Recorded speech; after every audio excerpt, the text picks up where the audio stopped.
Good morning, everyone. Very warm welcome to respected guests, teachers, and my dear students present here. I am Vibha Gautam, a teacher at Prerna Vidyalaya. Today, we are honored to have Mananiya Shri Pradeep Gupta ji, Additional Director General of Police, with us as our guest speaker for today, and our founder member Shri Ganesh Verma ji, CEO, Bhavya Srishti Udyog, for gracing today's event.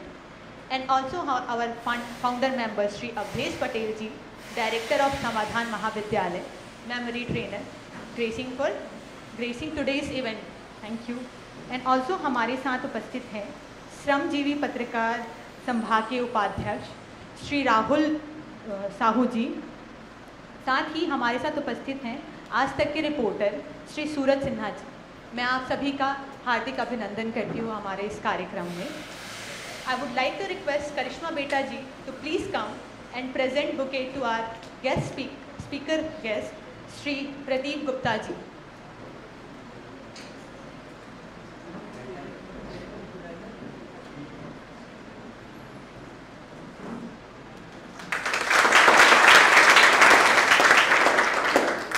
Thank you, Beta ji. I would like to request Bhavya Beta ji to please come and present bouquet to Rahul Sahu ji.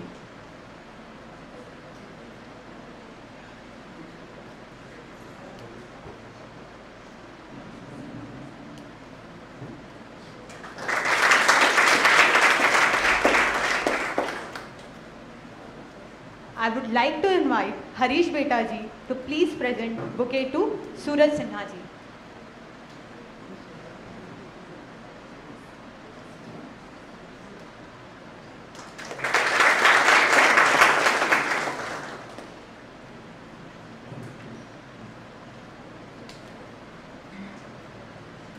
साथ ही हमारे साथ ज्योति ma'am उपस्थित हैं। मैं उनको स्वागत करने के लिए थाइशा बेटा जी को इनवाइट करती हूँ कि प्लीज़ वो आएँ और बुके से मैम का स्वागत करें।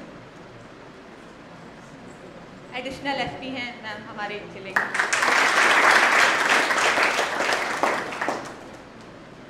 थैंक यू बेटा जी। As all we know we are gathered here for Prerna higher learning session. Prerna higher learning session Prerna institute का एक पार्ट है जिसमें हम हर मंथ हमारे सीनियर बच्चों को ऐसे व्यक्तित्व से मिलाते हैं जिन्होंने समाज में ऑलरेडी कुछ ऊंचे पदों को प्राप्त किया है। साथ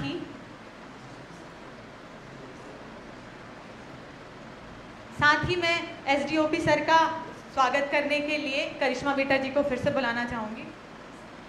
उनके बुके से बुके देकर स्वागत करें। आपका बहुत बहुत स्वागत है।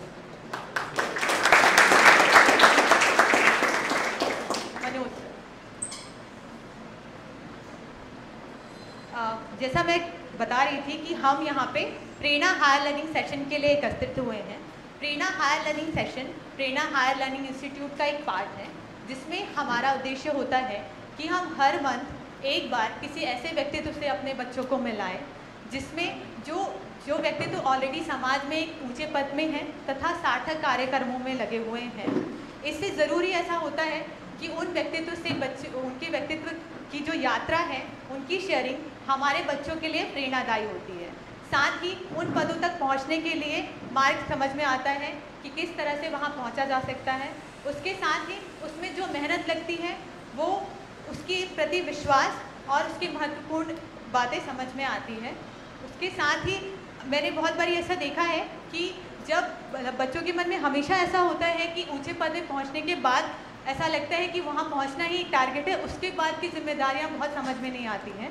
तो ऐसे पदों में जो व्यक्ति ऑलरेडी काम कर रहे हैं उनसे मिलना इसलिए भी अच्छा है ताकि जहाँ पे पहुँचने के बाद उनको जो पावर मिली है उसके साथ जो उनकी जिम्मेदारियाँ हैं जब हमारे साथ शेयर होती हैं तो बच्चों के मन में बच्चों की जो सोचने का जो एरिया है वो बढ़ता है और वो और ब्रॉडर सोच पाते हैं कि वो समाज में और कैसे अच्छा इम्पैक्ट ला सकते हैं।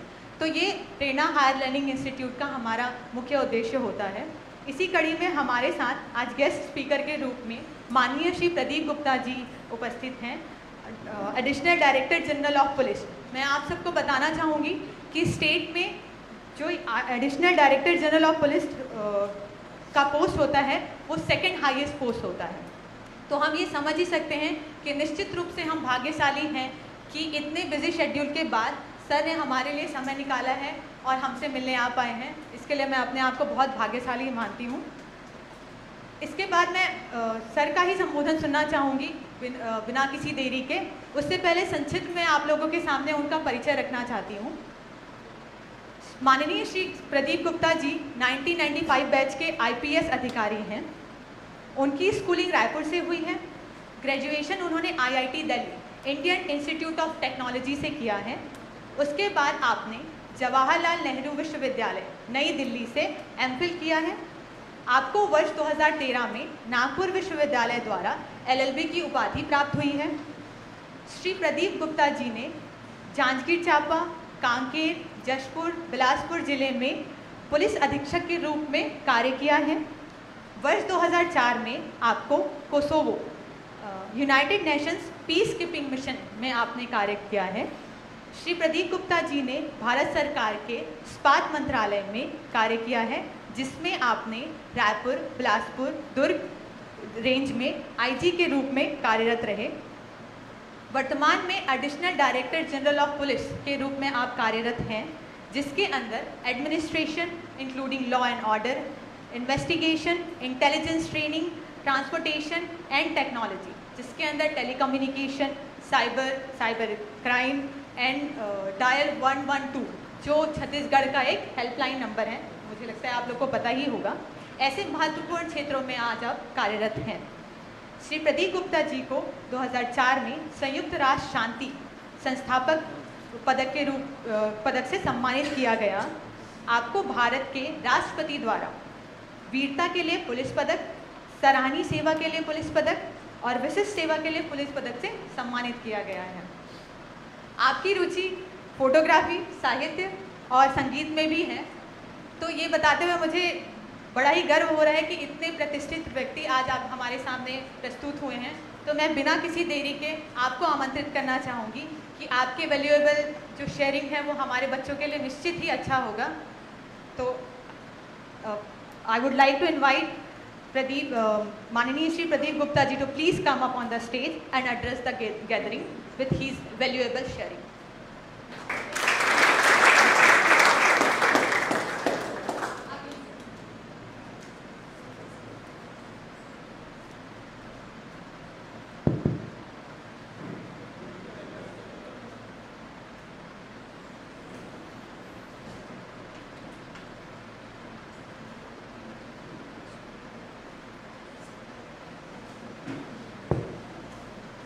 आज के इस उद्बोधन कार्यक्रम में हमारे साथ यहाँ मौजूद आदरणीय श्री गणेश वर्मा जी, आदरणीय अवधेश पटेल जी, इस विद्यालय की प्राचार्य विधि मैम,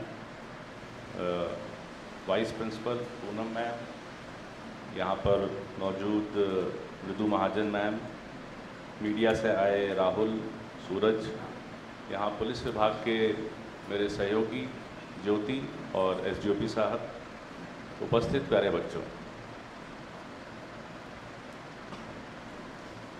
तो सबसे पहले, इसके पहले आपसे बात करना शुरू करूं, मैं जानना चाहता हूं कि यहाँ पर जो बच्चे हैं वो किन किन क्लासेस के हैं। 9वीं से कितने हैं? हाथ ज़रा खड़ा करिए। ओके। 10वीं से, 11वीं और 12वीं, तो सभी क्लासेस के बच्चे हैं। और कितने ऐसे बच्चे हैं जो छत्तीसगढ़ के से अन्य प्रांतों से हैं? यहाँ पर हमें बताया गया कई अन्य प्रांतों से। अरे वाह! तो आप सब यहाँ पर हॉस्टल में रहते हैं? Okay, good. तो इस सेशन को पूरी तरह अंग्रेज़ी में न रख के बोलचाल की हिंदी में अंग्रेज़ी के साथ करें तो आप लोग के लिए ठीक है। तो जो अभी आपकी शिक्षिका महोदया ने उद्बोधन दिया, उसमें उन्होंने बता ही दिया कि मैं भी रायपुर का ही हूँ, इसी प्रदेश का हूँ, और इस नाते आप मानिए कि मैं काफ़ी कुछ जो बाहर के प्रांतों से हैं उनके भी नज़दीक हूँ, क्योंकि मैं पढ़ा बाहर कॉलेज के बाद। और आपके नज़दीक इसलिए हूँ क्योंकि मैं आप ही के प्रदेश का हूँ और अभी भी यही पोस्टेड हूँ। और आपकी जो स्कूल है उसके उसके साथ जिस संस्था का जुड़ाव है मानव तीर्थ का, और वो जिस दर्शन की बात करते हैं, उस दर्शन के जो कुछ प्रमुख फ्लैग बेयरर्स हैं वो सब मेरे साथ हॉस्टल में पढ़े हैं। तो उनमें से कुछ लोगों से आप आमना सामना हुआ इनका, अजय जैन से या राकेश गुप्ता से हुआ है? कितने लोगों को याद है कभी राकेश गुप्ता जी आए हैं यहाँ पर, या अजय जैन? आपको मध्यस्थ दर्शन तो मालूम है ना, यहाँ जो गणेश भाई साहब बैठे हैं, थोड़ा बहुत बताया गया है। तो ये सब मेरे सहपाठी रहे हैं, मेरे साथ हॉस्टल में रहे हैं। और शुरू में तो मुझे लगा कि आपसे एक मोटिवेशनल भाषण जैसा देना है, लेकिन अभी आप बता रहे हैं कि आपको अपनी लाइफ की जर्नी बतानी है। तो मैं बहुत संक्षिप्त में बता देता हूँ। मैं भी एक बड़े आम स्टूडेंट जैसा अपना जितना स्ट्रगल मुझसे हो पाया, जितनी मेहनत हो पाई उतनी की, और उसके बदौलत ऊपर वाले का आशीर्वाद है कि उसने अनुपातहीन सफलता लगभग हर जगह मुझे दी। तो उसमें योग जो है वो मेरे अपने पेरेंट्स का, मेरे मित्रों का, मेरे रिश्तेदारों के गुड विशेस का रहा। जितनी मेहनत मैंने की वो थी, और उसके ऊपर वाले का आशीर्वाद भी रहा। रायपुर में लगभग 2 स्कूलों से मैंने स्कूलिंग की है, और जिस समय स्कूलिंग कर रहा था उस समय रायपुर बड़ा ही एक छोटा शहर था। यहाँ कोई है रायपुर के लोग? ओके। तो रायपुर, अब उस समय तो आप लोग पैदा भी नहीं हुए थे जब मैं स्कूलिंग कर रहा था, लगभग 80s की 70s की बात है। उस समय रायपुर निहायत ही छोटा शहर हुआ करता था, एक कस्बा जैसा। शायद आज के बेमेतरा जितना छोटा भी नहीं था, लेकिन बहुत बड़ा भी नहीं था। और एक हमारे राज्य की खासियत यह है कि हम लोग बड़े शांति प्रिय लोग हैं, और शांति प्रिय होने के साथ साथ हमारे जो आकांक्षाएं हैं, एम्बिशंस हैं, वो भी एकदम छप्पर फाड़ के वाली नहीं रहती। हम लोग बड़े इत्मीनान से रहने वाले लोग हैं, और जितना छोटा कस्बा रहता है आदमी की आकांक्षाएं भी बड़ी सीमित रहती हैं। आदमी के इर्द गिर्द जो उदाहरण रहते हैं कि भाई ये बड़े सफल व्यक्ति हैं, ये बड़े सफल व्यक्ति हैं, वो भी उतने ही हम्बल किस्म के लोग रहते हैं। तो हम भी अपना रोल मॉडल उसी को मानते हैं, और उसी के हिसाब से हम लोग अपना एम्बिशन सेट करते हैं। उस समय कोई इंटरनेट भी नहीं था कि हम नेट पे देखें कि भाई भले ही शहर में ये 3-4 सफल प्राणी हैं, लेकिन वास्तव में तो ऋषि सुनाक देखिए भारत के ही हैं, प्रधानमंत्री बन गए। सुंदर पिचाई जो हैं वो भारत के ही हैं, और देखिए जाके CEO बन गए गूगल के। तो हम लोगों के पास ये सुविधा नहीं थी कि हम किसी माध्यम से देख पाते कि कोई हमारे बीच का व्यक्ति ही इतना ज़्यादा बढ़ के कोई बहुत ऊंची पायदान पे पहुंच गया, अंतर्राष्ट्रीय स्तर पे अपनी ख्याति कर लिया। ये ज़रूर है कि हमको पढ़ाया ज़रूर जाता था कि यहाँ एक CV रमन थे, एक रामानुजम थे, वगैरह वगैरह, जो हिंदुस्तान के लोग जिन्होंने नाम रोशन किया, बहुत आगे गए। पर ये लोग कभी हम इनको देख नहीं सकते थे, ये सब महज हमारे पाठ्यक्रम में थे। तो जब आप ऐसे लोगों से मिलते हैं, देखते हैं और मानते हैं कि भाई ये तो इन्होंने जब ये हासिल कर लिया सफलता, तो मैं भी कर सकता हूँ, ये पहुँच के अंदर है। तो उस तरह की क्षमता, उस तरह का आकार, उस तरह का प्रभाव रायपुर का उन दिनों नहीं था, या कहें सीमित था। ऐसी सूरत में जो मेरे काम आया, ये भारत है, भारत में सफलता का जो मानक है वो सबसे ज़्यादा पढ़ाई लिखाई, और पढ़ाई लिखाई के द्वारा जो प्राप्त होने वाली सफलताएं हैं, हम उसी को मानते हैं। आने वाले दिन में आपकी जनरेशन में और आपसे आगे आने वाली जनरेशन में इस चीज़ को ये बदल रही है, और बदलना भी चाहिए। लेकिन उस समय जो एक्सेलेंस है, सक्सेस है, ये केवल और केवल जो कॉम्पिटिटिव एग्ज़ाम्स की सक्सेस है, जो आपके क्लासेस में फर्स्ट आ रहा है उसको, उसके प्रति है, इसी को माना जाता था। आप भी देखते होंगे आपकी क्लास में जो फर्स्ट आता है थोड़ा सा उसकी ज़्यादा इज्जत होती है कि नहीं होती है? होती है। यहाँ फर्स्ट वाले कौन कौन है? हाथ खड़ा करो। जो जो अभी हाल में फर्स्ट आए हैं या अव्वल आए हैं, टॉप 5, तो थोड़ा सा उनका रौब दाब दबदबा होता है कि नहीं होता है? कुछ होता है? होता है कुछ? लोग थोड़ा सा उनको देखते समय मानते हैं कि हाँ भाई ये कुछ खास इनका दबदबा है, कुछ खास इनका रौब दाब है। तो समाज चूँकि उसी तरह का था उस समय, तो ये मान लिया गया कि भाई पेरेंट्स भी यही मानते थे, जो शिक्षक थे वो भी इसी दिशा में प्रयास करते थे, तो और कोई लक्षण, टैलेंट उनके ग्रोथ के प्रति बहुत ज़्यादा उस समय ओरिएंटेशन नहीं रहता था। आप लोग बहुत लकी हैं, बहुत किस्मत वाले हैं कि आपके स्कूल ने इसके साथ साथ आपकी पर्सनैलिटी डेवलपमेंट नाम का एक सब्जेक्ट शुरू किया है। अगर आप वापस जाके अपने पेरेंट्स से पूछेंगे कि भाई आपके स्कूल में कुछ था क्या ऐसा कि आपके टीचर्स इस तरह का प्रयास करते थे, तो बोलेंगे नहीं। तो उस समय पर्सनैलिटी डेवलपमेंट और ये सब का जो तरीका था वो केवल उदाहरण से था कि आपके टीचर्स स्कूल में कैसा अपने को उदाहरण पेश करते हैं, घर में आपके पेरेंट्स कैसा उदाहरण पेश करते हैं, आपके दोस्त यार कैसे हैं, उनकी संगत कैसी है, समाज आपको बिन बताए परोक्ष रूप से कौन से वैल्यू सिस्टम्स दे रहा है। वैल्यू सिस्टम समझते हैं? संस्कार समझते हैं? संस्कार का अर्थ समझते हैं आप लोग? तो ये सब प्रत्यक्ष रूप से न देकर परोक्ष रूप से आपके पास आता था। तो मैं थोड़ा सा उस समय का आपको एक झलक इसलिए दिखला रहा हूँ ताकि आप समझ सकें कि किन परिस्थितियों में मैं किस तरह से क्या क्या मैंने कदम लिए। तो मेरे पेरेंट्स की भूमिका बड़ी महत्वपूर्ण रही इसमें, क्योंकि मेरे पिता खुद यूनिवर्सिटी में शिक्षक थे, तो थोड़ा बहुत वो एकेडमिक एक्सेलेंस का, कि पढ़ाई लिखाई के ज़रिए एक आगे बढ़ने का क्या महत्व होता है और कहाँ तक जाया जा सकता है, ये मेरे फादर जानते थे। खुद वो अपने समय एक यूनिवर्सिटी के टॉपर थे, तो उसका उन्होंने स्वाद भी चखा था। मेरी मदर भी जो थी, यद्यपि उनके पास ऐसी कोई डिग्री नहीं थी, लेकिन उनमें ये जज्बा था, ये संस्कार था कि मेरे बच्चों को शुरू से उनको पढ़ाई लिखाई के प्रति रुझान बनाए रखना है, उनको आदत डालनी है, उनमें ये एम्बिशन डालना है। तो ये दोनों पति पत्नी मिलके इन्होंने ये हमारे सामने, हम लोग 3 भाई बहन हैं, ये रखा कि भाई पढ़ाई लिखाई जो है आपको सिंसियरली करनी है और क्लास में जितना अच्छा अंक ला सकें उतना अच्छा माना जाएगा कि आपने परफॉर्म किया है।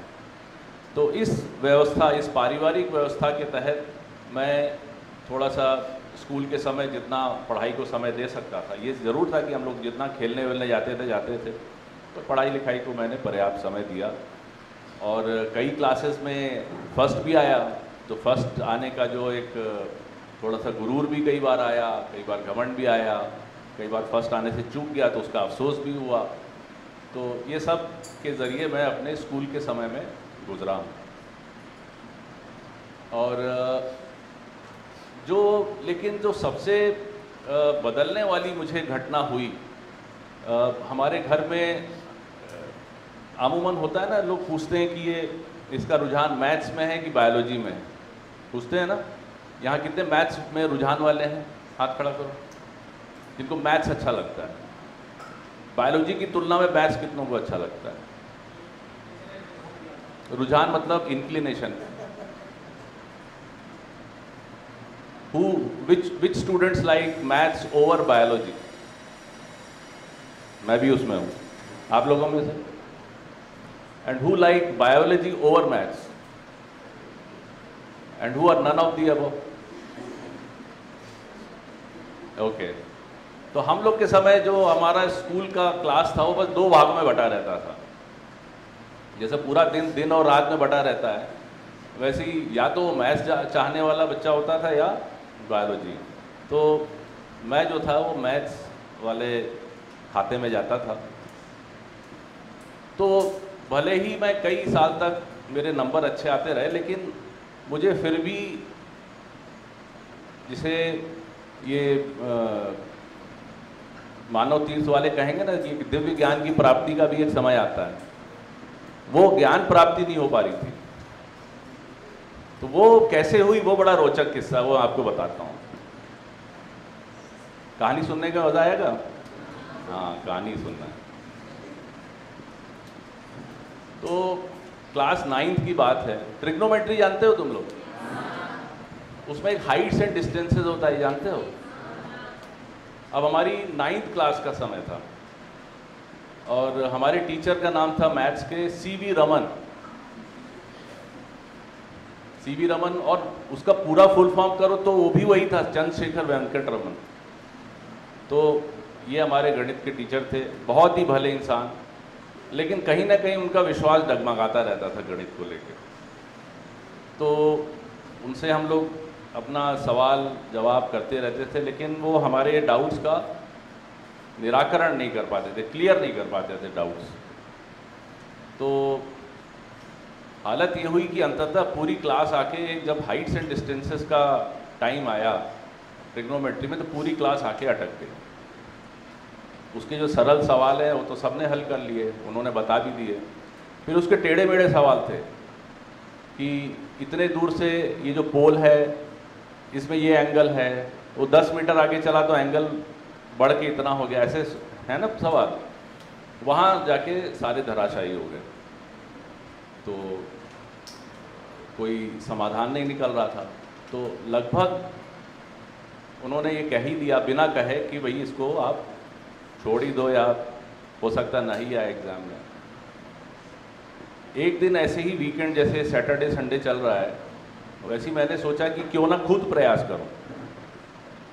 अब कोई बताने वाला नहीं है, खुद प्रयास करो। तो खुद उस चैप्टर को पढ़ के मैंने प्रयास किया, पहला सवाल हल हो गया, दूसरा प्रयास किया, हल हो गया। तो इसके बाद जो कॉन्फिडेंस आया, उसके बाद मैथ्स में फिर मेरी निर्भरता किसी टीचिंग पे ख़त्म हो गई और एक बड़ा आत्मविश्वास आया कि मैं खुद अगर इसको ध्यान से पढूं, इसके जो मौलिक फंडामेंटल्स हैं उसको अगर मैं समझ जाऊं तो मैं इसे कर सकता हूं। अब ये भी एक उसी तरह की बोधि वृक्ष के नीचे जैसे ज्ञान की प्राप्ति हुई, उसी तरह का मोमेंट था। तो छोटा सा चैप्टर, लेकिन उसने मुझे अपने बारे में अपने से साक्षात्कार करा दिया कि मेरे अंदर क्षमता है। तो अगर आप निर्भरता में जीते रहेंगे कि कोई मेरे को बताए तभी हो, तो ठीक है, बताए तो ज्ञान की प्राप्ति होती है, लेकिन अगर आप स्वयं प्रयास करें तो भी, जब जिस क्लासेस के आप हैं 9वीं 10वीं 11वीं 12वीं, अगर आप स्वयं भी कई बार किताब खोल के पढ़ें सीखें तो आप समझ सकते हैं। और आपके पास तो अब जो ओपन सोर्स में इतने सारे लेक्चर होंगे कि अगर आपको कोई ख़ास विषय समझ में नहीं आ रहा है तो आप उसको नेट पे उसके जो लेक्चर्स हैं उसको जाके देख सकते हैं, उसका और अच्छा एक्सप्लेनेशन देख सकते हैं। तो मेरे लिए ये बहुत ही महत्वपूर्ण क्षण था। उसके बाद फर्स्ट आना सेकंड आना ये गौण हो गया, सेकेंडरी हो गया। और मैंने वो जो एक लाइफ टर्निंग मोमेंट था मेरे लिए। अमूमन लोगों को किसी विषय के प्रति आसक्ति, उसमें इंटरेस्ट या किसी काबिलियत के बारे में कोई और उसका बोध कराता है, कोई और टीचर उसको बताता है। मैं टीचर्स की भूमिका को कम नहीं करना चाहता, लेकिन मेरे साथ जो हुआ वो मैं आपको बता रहा हूँ कि एक सहारे के अभाव ने, एक शिक्षा के अभाव ने मुझे वो क्षमता मुझ में विकसित कर दी। और बड़े आश्चर्य की बात है, होना ये चाहिए था कि कोई बहुत ही अच्छा शिक्षक आता, उसको बहुत अच्छे से तरीके से मुझे बताता और फिर मेरे को वो हाइट्स एंड डिस्टेंसेस के सारे तौर तरीके आ जाते। लेकिन शायद एक समय ऐसा आना चाहिए जबकि आप खुद अपनी क्षमता को अगर पहचान लें कि मैं ये कर सकता हूँ, और वो आत्मविश्वास आपके पास उस घटना के कारण आ जाए, तो फिर आपकी निर्भरता हमेशा एक एक्सटर्नल इंस्ट्रक्शन के प्रति काफ़ी कम हो जाती है और आप कई अचीवमेंट्स के लिए अपने को तैयार पाते हैं। मेरा बेटा भी जब तैयारी कर रहा था जॉइंट एंट्रेंस एग्जामिनेशन की, तो कई बार बड़ा फ्रस्ट्रेट होता था जब उससे कोई सवाल हल नहीं होता था।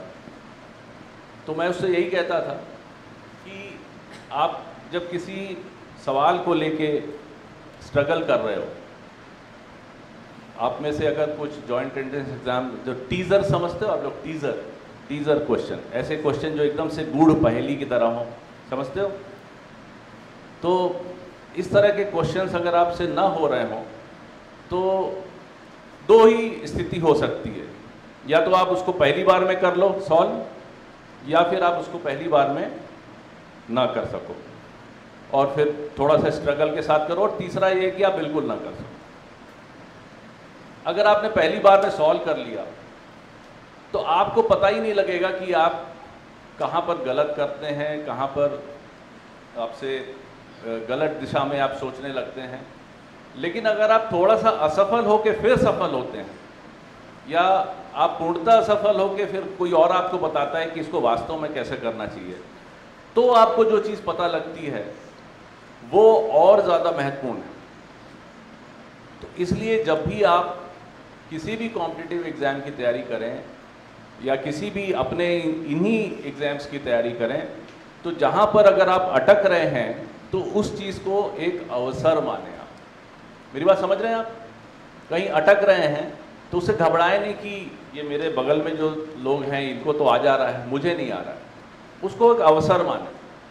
उसके बाद पुनः वापस जाके उसके जो फंडामेंटल्स हैं उसको समझने की कोशिश करें और फिर ट्राई करें। फिर भी नहीं हुआ, कोई बात नहीं, अब आप अपने टीचर के पास जाएं या जो भी इंटरनेट पे जो रिसोर्स है जिसमें दिया हो कि इस सवाल को कैसे हल करते हैं उसको देखें। इस प्रक्रिया से जब आप गुजरेंगे तो आपको अगला सवाल हल करने में बड़ी आसानी होगी। ये केवल सवाल हल करने तक की बात सीमित नहीं है, ये आपको लाइफ के सारे अप्रोचेस में आपकी मदद करेगी। तो इस चीज़ का ध्यान रखें। तो ये तो था कि वो लाइफ टर्निंग मोमेंट जो मेरे लाइफ में आया। उसके बाद जहाँ तक मेरी मदर का रोल था, उन्होंने इस तरह के उन्होंने मेरे अंदर एक जज्बा, एक आदत पढ़ाई लिखाई के प्रति डाली हुई थी। जब मेरे नतीजे थोड़ा ठीक आए तो अब यहाँ से मेरे फादर ने टेक ओवर किया। उनकी भूमिका सबसे महत्वपूर्ण मेरे जीवन में रही कि उन्होंने मेरे को जो सपना दिखाया, मेरे लिए जो लक्ष्य तय किया, वो उस समय रायपुर में पढ़ने वाले एक बच्चे के लिए बहुत ही दूरगामी लक्ष्य था और कोई उस लक्ष्य के प्रति जागरूक भी नहीं था। कोई उस तरह का टारगेट अपने लिए रखता भी नहीं था। अब आप सोचिए, उस समय जो मैक्सिमम टारगेट रहता था वो रहता था कि पीईटी क्लियर कर लें अगर आप मैथ्स के हों, और पीएमटी क्लियर कर लें अगर आप बायोलॉजी के साइड के हैं। ये मैक्सिमम लक्ष्य रहता था और उसको प्राप्त करके संतुष्टि का स्तर भी पर्याप्त रहता था। उन्होंने कहा नहीं, यहाँ तक आपको आईटी की तैयारी करनी है। और यद्यपि उनको खुद नहीं मालूम कि इसके लिए क्या क्या करना है, सो उन्होंने तमाम पता किया और फिर उस तरह के इंस्ट्रक्शन, उस तरह की पढ़ाई कराने वाला कोई नहीं, उस तरह के उसके क्वेश्चंस को सॉल्व करने के लिए गाइडेंस देने वाला कोई नहीं। उन दिनों कोई ऐसी कोचिंग भी नहीं होती थी, उन दिनों होती थी पोस्टल कोचिंग। तो कुछ ऐसे संस्थाएं थी जो कि उस तरह की कोचिंग को एक टाइप्ड मटेरियल के रूप में पैक करके महीने दर महीने आपको भेजते थे, और कुछ उसके साथ अनसॉल्व पेपर्स रहते थे, उनको आपको सॉल्व करना रहता था, सॉल्व करके लौटाना रहता था, वो मूल्यांकन करते थे। उसके बेसिस पे आप अपना खुद तय कर लीजिए। आप कभी उस कोचिंग देने वाले टीचर से मिलते नहीं थे जीवन में, ना उससे कभी बात करते थे, फ़ोन घरों में होते नहीं थे। आप यकीन कर पा रहे हैं, घर पे कोई फ़ोन नहीं होता था। ऐसा हुआ है, सुना है कभी आपने कि घर में कोई फ़ोन नहीं हो, वो भी यूनिवर्सिटी के टीचर के पास, और उसके ही नहीं, उसके पूरी कॉलोनी में बस एक ही फ़ोन हो? तो ये हालत थी, तो कोई फ़ोन नहीं होता था। हालांकि उसके कारण हम लोग बड़े सुखी रहते थे, तो लेकिन उसका डाउन साइड ये था कि आपका बाहर की दुनिया से कम्युनिकेशन लगभग नहीं था। और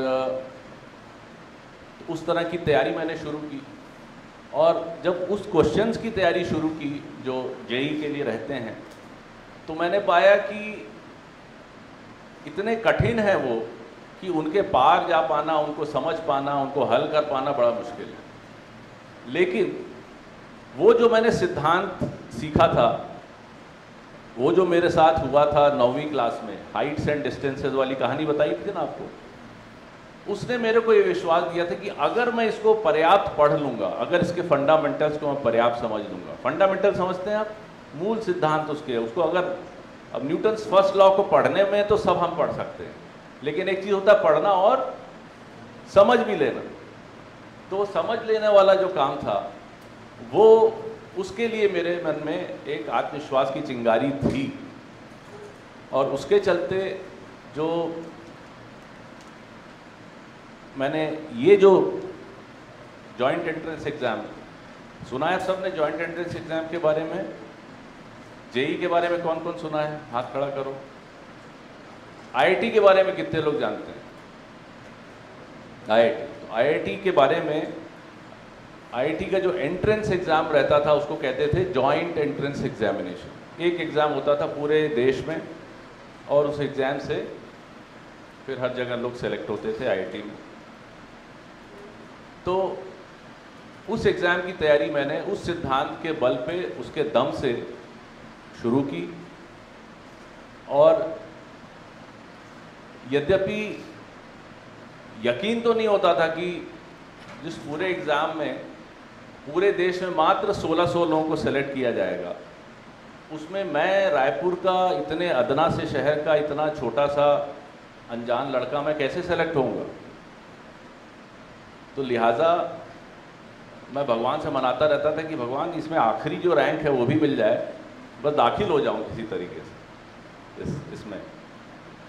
तो उस समय दो चीज़ दिखती थी कि जितने शिद्दत के साथ, जितने सिंसियरिटी के साथ मेरे फादर मेरे लिए लगे रहते थे।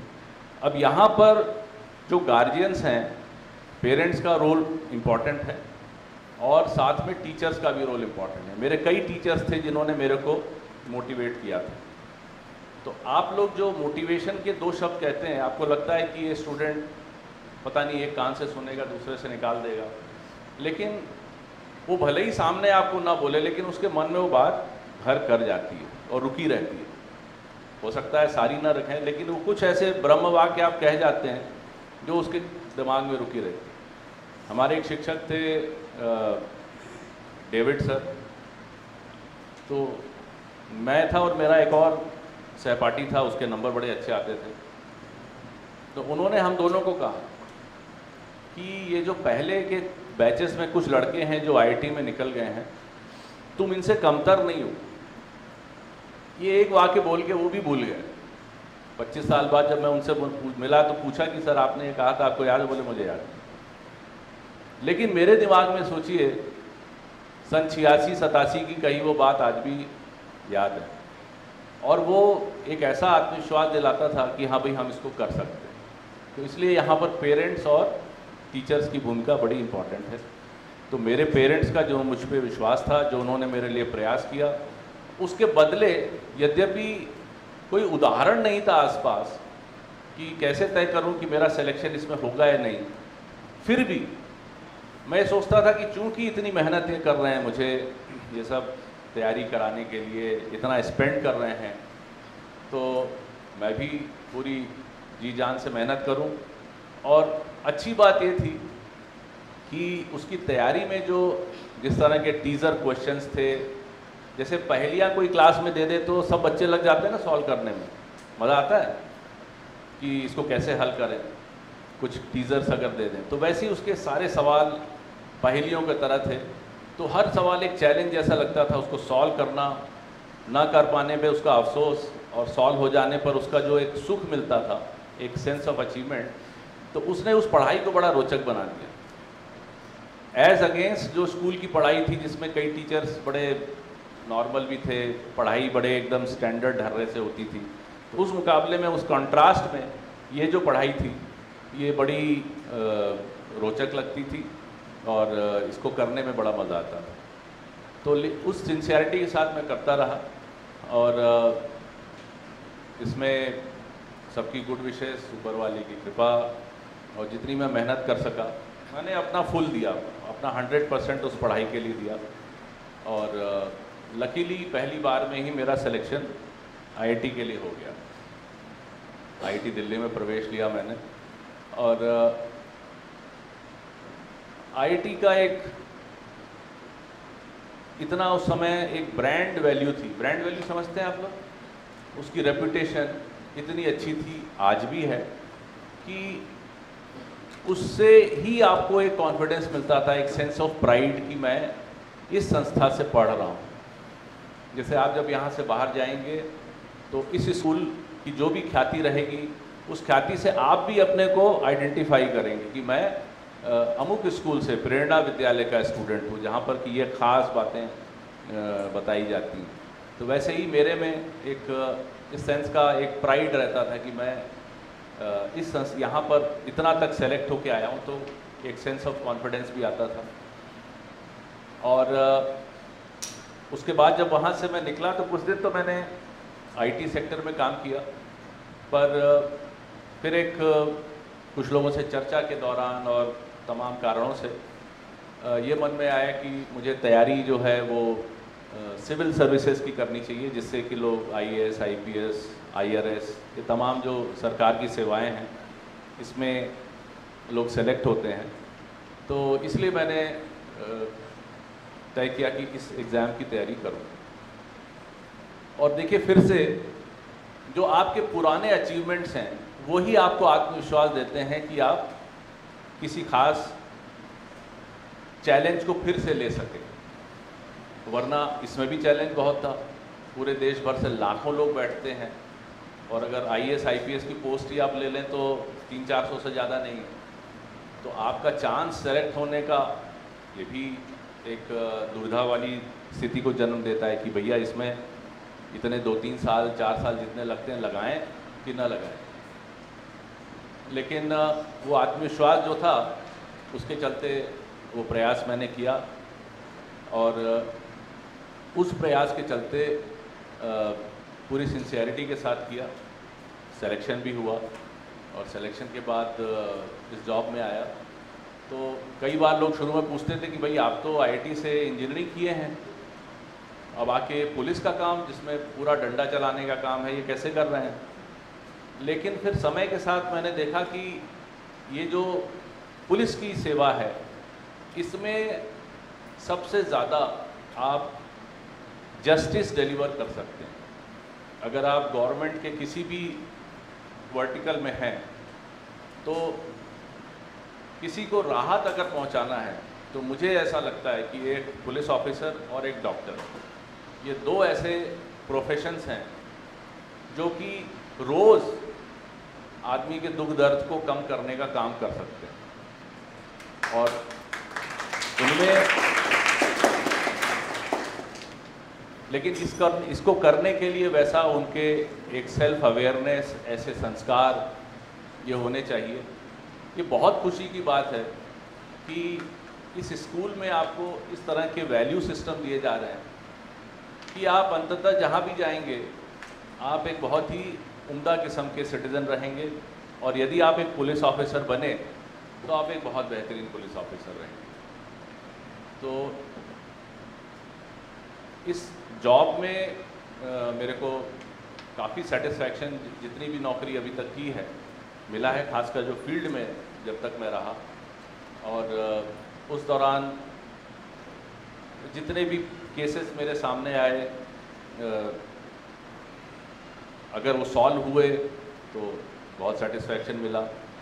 कई ऐसे जो एग्रीव्ड लोग आए उनको राहत देने में एक फ़ोन से भी अगर राहत मिल जा रही है तो उन्होंने उस चीज़ का ध्यान रखा। और कई बार लोग बाद में मिलते हैं जिनको मैं कई बार ध्यान से भी उतर जाता हूँ, भूल भी जाता है, वो कहते हैं कि साहब अमुक समय पे आपने, जब मैं बहुत बड़ी दिक्कत में था तो आपने मदद की थी। तो ये जब वो कहते हैं तो लगता है कि इससे बड़ा रिवॉर्ड क्या हो सकता है। ये कहने के बावजूद मैं कहना चाहूँगा कि ये घमंड ही है कि हम माने कि केवल पुलिस ऑफिसर ही समाज के लिए उपयोगी है। समय के साथ आपकी सोच बदलती है, मेरी भी समझ के साथ सोच बदली, और मैं आज ये मानता हूँ कि समाज का हर घटक कुछ ना कुछ समाज के लिए कर रहा है। यहाँ आपकी सामने सड़क से जो ट्रक की लॉरी गुजरती है, उसका ट्रक ड्राइवर भी समाज के लिए उतना ही उपयोगी है जितना कि मैं हूँ, ये शिक्षक हैं या कोई भी उद्यमी है।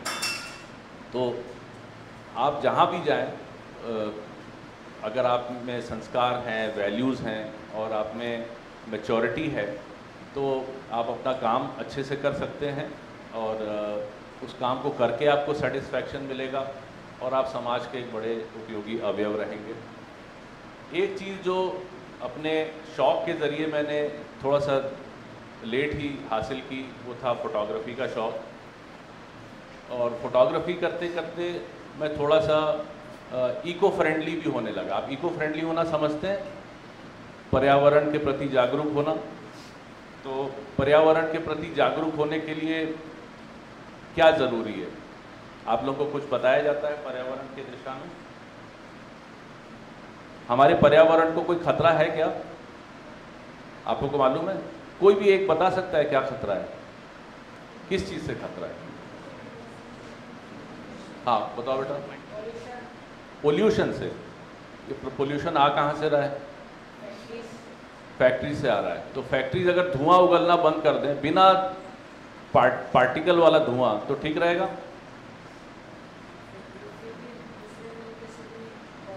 और क्या है? और किससे नुकसान हो रहा है?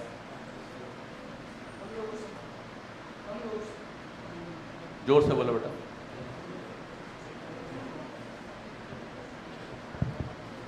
हम सभी लोगों से। हम लोगों से? हाँ। क्या नुकसान हो रहा है? क्योंकि ह्यूमंस जो होते हैं, मतलब एक प्रकार से फैक्ट्रीज रन कर रहे हैं, केमिकलाइज चीज़ें यूज़ कर रहे हैं बहुत ज़्यादा, जो नेचर को बहुत हार्म कर रहे हैं, उसके कारण। केमिकल्स यूज़ कर रहा है? हाँ। ओके, तो हम केमिकल्स यूज़ करना कैसे बंद करेंगे? आप में से कितने लोग केमिकल्स यूज़ कर रहे हैं? कोई नहीं यूज़ कर रहा है। चलो बताओ।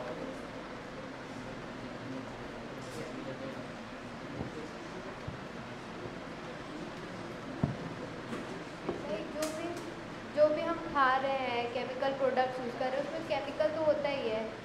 लाइक ग्रोसरीज में भी होता है और फैंसी। तो इससे नुकसान आपको है कि पर्यावरण को? नहीं, मतलब उससे जो प्लास्टिक क्रिएट हो रहा है, और जैसे हम नहाते हैं तो पानी जाता खेतों में है, और पर्यावरण को नुकसान। कैसे नुकसान हो रहा है? केमिकल से। कैसे क्या नुकसान हो रहा है? वो जमीन जो है वो बंजर होते जा रही है, मतलब मान लीजिए हो जाए फर्टिलिटी कम होते जा रही है। 5000 एकड़ ज़मीन है, उसमें 2 एकड़ बंजर हो जाए, क्या नुकसान है? सिर्फ 2 एकड़ नहीं होगा ना, क्योंकि हमारी पॉपुलेशन भी तो ज़्यादा है। लेकिन पृथ्वी को कोई नुकसान है क्या? हाँ, ग्लोबल वार्मिंग बढ़ रही है। ग्लोबल वार्मिंग क्या होता है? ग्लोबल वार्मिंग कौन बताएगा?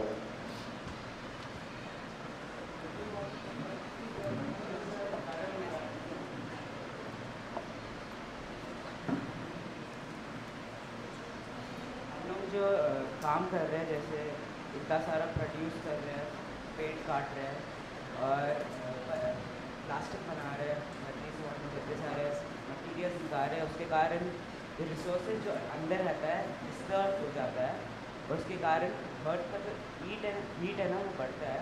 क्यों बढ़ रहा है अर्थ का हीट? क्योंकि हम इतने सारे डिस्टर्बेंस कॉज कर रहे हैं ना। क्या डिस्टर्बेंस कॉज कर रहे हैं? जैसे मिनरल्स निकाल रहे हैं धरती से। मिनरल निकालने से तो हीट नहीं बढ़ रहा है। पेड़ काट रहे हैं, पेड़ काटने से कैसे हीट बढ़ रही है? जब ऑक्सीजन नहीं होता है तो कार्बन डाइऑक्साइड का जो है मात्रा बढ़ता है। फिर उससे कैसे होता है? सही कहा तुमने। इसके आगे कौन बताएगा? कार्बन डाइऑक्साइड बढ़ने से हीट क्यों बढ़ जाएगी? उस गैस की भी वही टेम्परेचर रहेगा जो ऑक्सीजन का रहेगा। लगता है, मैं इसमें एक चीज़ ऐड करना चाहती हूँ कि जो भी अर्थ के नीचे कुछ चीज़ें, कोल है, पेट्रोलियम है, ये सब है, तो ये सारी चीज़ें हम जब निकालते हैं तो मैंने ऐसा सुना है कि ये जो चीज़ें हैं ये अर्थ के टेम्परेचर को पचाती हैं। तो जब ये हम लोग निकाल देते हैं तब अर्थ के नीचे कुछ नहीं है, अर्थ के टेम्परेचर को बचाने के लिए, तो वो डायरेक्टली हम पर आती है। इनको निकालने से ही टेम्परेचर बढ़ गया। उस लड़के ने बहुत अच्छी बात बताई, कार्बन डाइऑक्साइड ज़्यादा हो रही है, कार्बन डाइऑक्साइड से टेम्परेचर बढ़ रहा है, लेकिन क्यों बढ़ रहा है ये नहीं बता पाए। ये कौन बता देगा?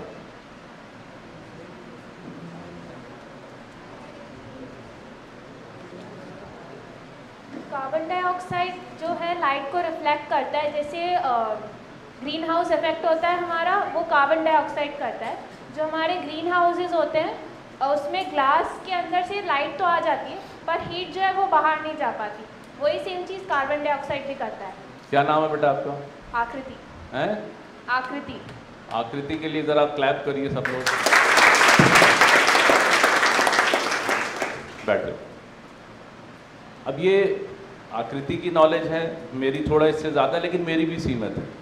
तो मैं इस स्कूल से निवेदन करूँगा कि अगर आप ध्यान से सोचें तो सारी चीज़ जो बिगड़ रही है उसको फिर भी बचाया जा सकता है। संस्कार बिगड़ रहे हैं, कोई एक जनरेशन आके संस्कार को सुधार सकती है। आपकी सड़क खराब हो गई, सड़क को कभी कोई सुधार सकता है, लेकिन आपकी ग्लोबल वार्मिंग होके पूरी मानव नस्ल खत्म हो गई तो उसको कोई बचा नहीं सकता। तो आज के सामने, आज की तारीख में जो वैल्यूज़ हैं, जो आपका अपना व्यक्तिगत करियर है, ये सब का इसकी महत्ता बहुत है। लेकिन एक जो बहुत बड़ा सामूहिक चैलेंज पूरी मानवता के सामने आ गया, ये भारत के सामने का चैलेंज नहीं है या अमेरिका के सामने, ये पूरी मानवता के सामने का चैलेंज है।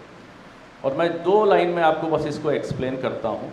आपके धरती के ऊपर एक पर्यावरण है, एटमॉस्फेयर, ठीक है, उसमें ऑक्सीजन भी है, नाइट्रोजन भी है, कार्बन डाइऑक्साइड भी है, ठीक है। इसमें कार्बन डाइऑक्साइड की मात्रा जो है अगर वो बढ़ सकती है अनुपात में, कैसे बढ़ेगी? जैसा इस बच्चे ने बताया कि अगर आप बहुत ज़्यादा कोल को जला रहे हो, बहुत ज़्यादा पेट्रोल को जला रहे हो, कोल और पेट्रोल आप यहाँ जला रहे हैं क्या? हम लोग अभी जलता दिख रहा है? ये पंखा जो है कैसे चल रहा है? बिजली से। पैदा कैसे हो रही है? कोल से पैदा हो रही है। आप जितनी बिजली यूज़ कर रहे हैं उतना आप कोल जला रहे हैं। आप यहाँ से बस से जाते हैं स्कूल से कहीं, किससे चल रही बस? डीजल से या पेट्रोल से। वो जो डीजल जब जल रहा है तो क्या निकल रहा है एग्जॉस्ट से? Carbon dioxide. तो आप जितना डीजल और ये फॉसिल फ्यूल कहते हैं इनको, फॉसिल फ्यूल, कोल और डीजल पेट्रोल, इनको, तो जितना आप इनको बर्न कर रहे हैं उतना ज़्यादा आप कार्बन डाइऑक्साइड निकाल रहे हैं। पेड़ कटने से क्यों हो रहा है? क्योंकि पेड़ ज़्यादा ऑक्सीजन को लेके कार्बन डाइऑक्साइड में बदलता है, और उसका जो कार्बन सीक्वेस्टरिंग वाला पूरी साइकिल है, मैं स्कूल के प्रिंसिपल मैम से कहूँगा कि इस चीज़ को भी आप थोड़ा सा बताएं कि पेड़ जो है कार्बन का फिक्सेशन कैसे करता है ज़मीन में, वो चीज़ भी आप इनको बच्चों को बताएं। केवल फोटोसिंथेसिस ही नहीं है, उसके अलावा बहुत चीज़ें करता है पेड़। आपकी जो सॉइल है उस सॉइल की क्वालिटी कैसे प्रिजर्व रहेगी, और वो क्वालिटी क्यों ज़रूरी है इन ये ग्रीन हाउसेस गैसेस को इकट्ठा होने से रोकने में, तो ये बहुत ज़रूरी है आपके लिए जानना। तो मैं रिक्वेस्ट करूँगा कि मैं पूरा लेक्चर यहाँ नहीं दूँ उसके लिए, लेकिन स्कूल जो है इस बात को कम से कम जो सीनियर स्टूडेंट्स हैं इनको बताए। क्या हम पूरी तरह से बिजली सारी बंद कर सकते हैं? अब नहीं कर सकते। हमें एक आदत है, हम कहीं भी जाने के लिए अब क्या वापस बैलगाड़ी पे आ सकते हैं? नहीं आ सकते। लेकिन ये कर सकते हैं कि उतना ही उत्सर्जित करें कार्बन डाइऑक्साइड, उतना ही पैदा करें कार्बन डाइऑक्साइड जितना कि हमारे द्वारा प्लांट किए गए ट्रीज़ और फॉरेस्ट उसको वापस ऑक्सीजन में कन्वर्ट करते हैं। मेरी बात समझ रहे हैं आप? इनके अलावा और कैसे कर रहे हैं आप कार्बन डाइऑक्साइड पैदा, और कैसे कर रहे हैं? आप जितना फैक्ट्री मेड चीज़ यूज़ कर रहे हैं उतना ज़्यादा आप कार्बन डाइऑक्साइड। आप अमेज़न से सामान मंगाया किसी ने? अमेज़न से सामान मंगाया किसी ने? किसने मंगाया है? क्या मंगाया आपने? आप तक कैसे आया वो सामान? आपने जोमेटो से खाना मंगाया कभी? जोमेटो से मंगाया किसी ने? हाथ उठाओ। जो भी आपने मंगाया वो घर पे बन सकता था क्या? शायद हाँ, ठीक है।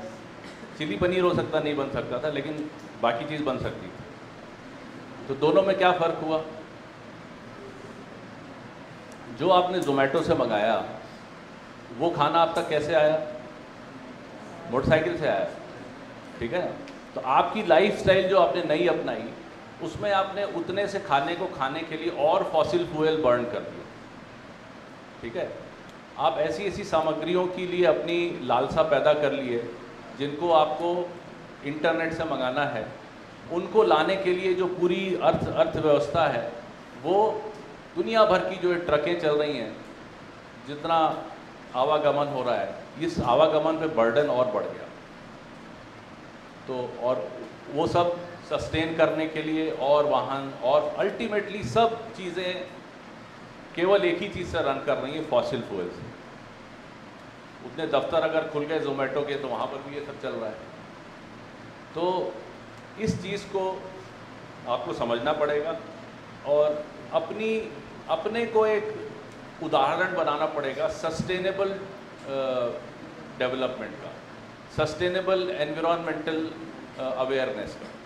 जैसे कि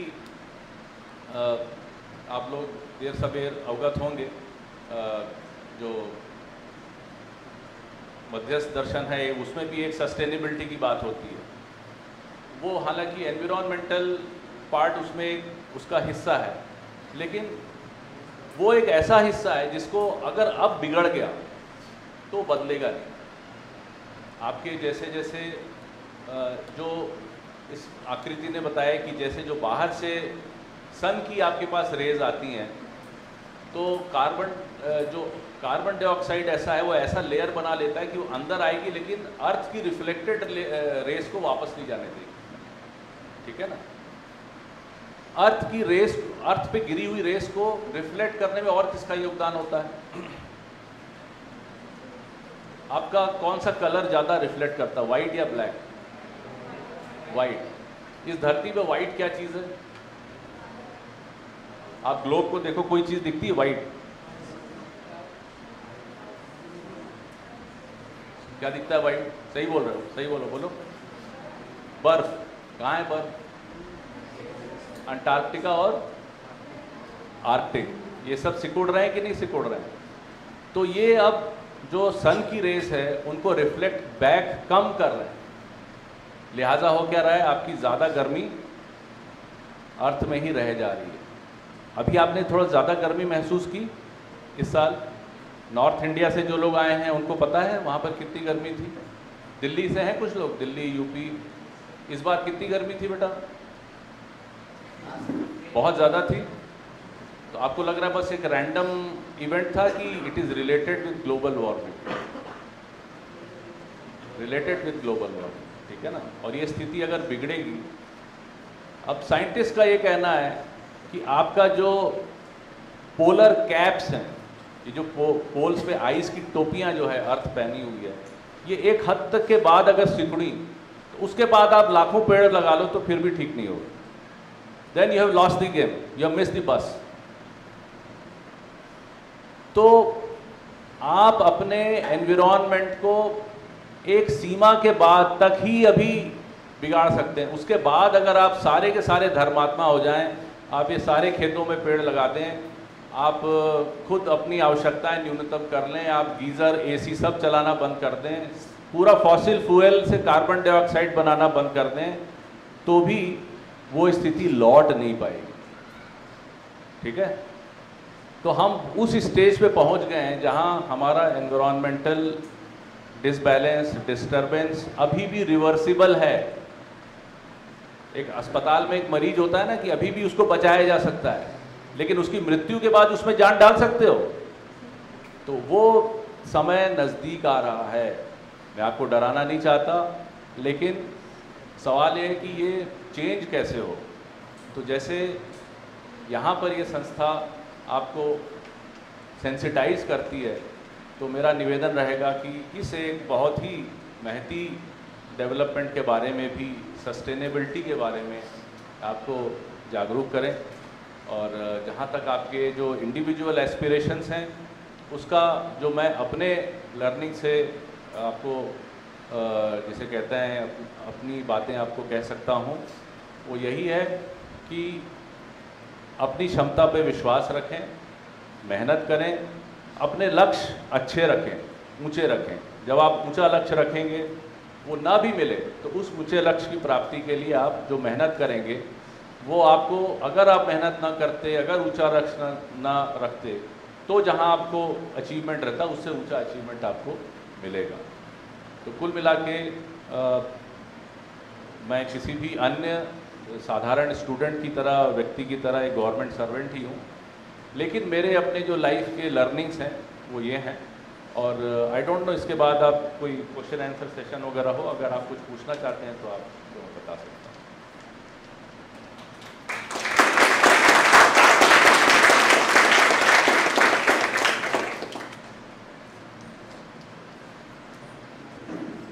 क्वेश्चन पूछना है, कहानी सुननी है?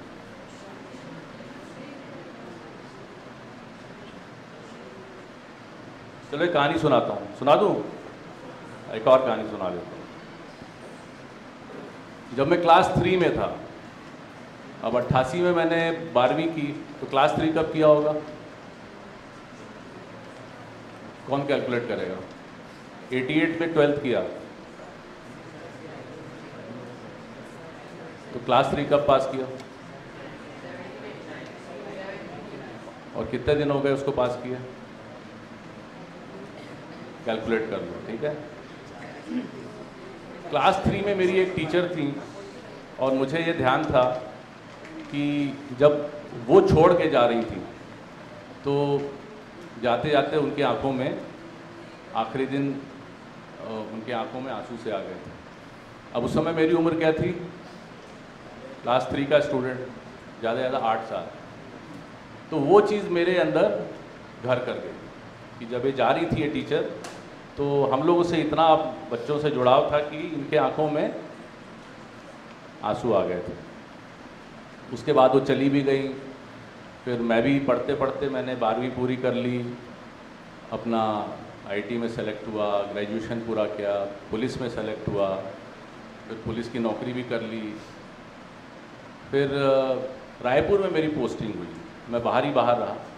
तो रायपुर में अपने स्कूल के सहपाठियों से मैं मिला, जैसे तुम लोग अभी साथ में हो ना, और इसके बाद जब नौकरी शुरू कर दो तो 50 साल के जब हो जाओ तब मिलो वापस।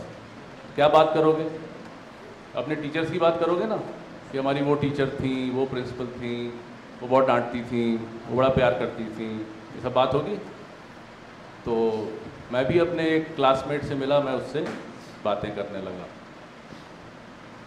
मैंने ऐसे ही उससे कहा कि एक वो फलानी मैम थी, अचम्मा मैम हम कहते थे उनको, वो केरल से आई थी हमको पढ़ाने। कहाँ से? और 1 साल पढ़ाई, फिर वापस चली गई।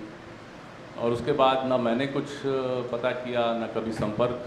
स्वाभाविक है, रायपुर से कोई केरल चला जाए उस समय, जबकि फ़ोन वोन कुछ नहीं थे, तो आदमी क्या ही बात करेगा। तो अपने दोस्त से मैंने पूछा, और इस लिहाज से पूछा कि वो लड़का भी केरल का ही रहने वाला था। तो मैंने बोला तेरे पास उनका एड्रेस है क्या?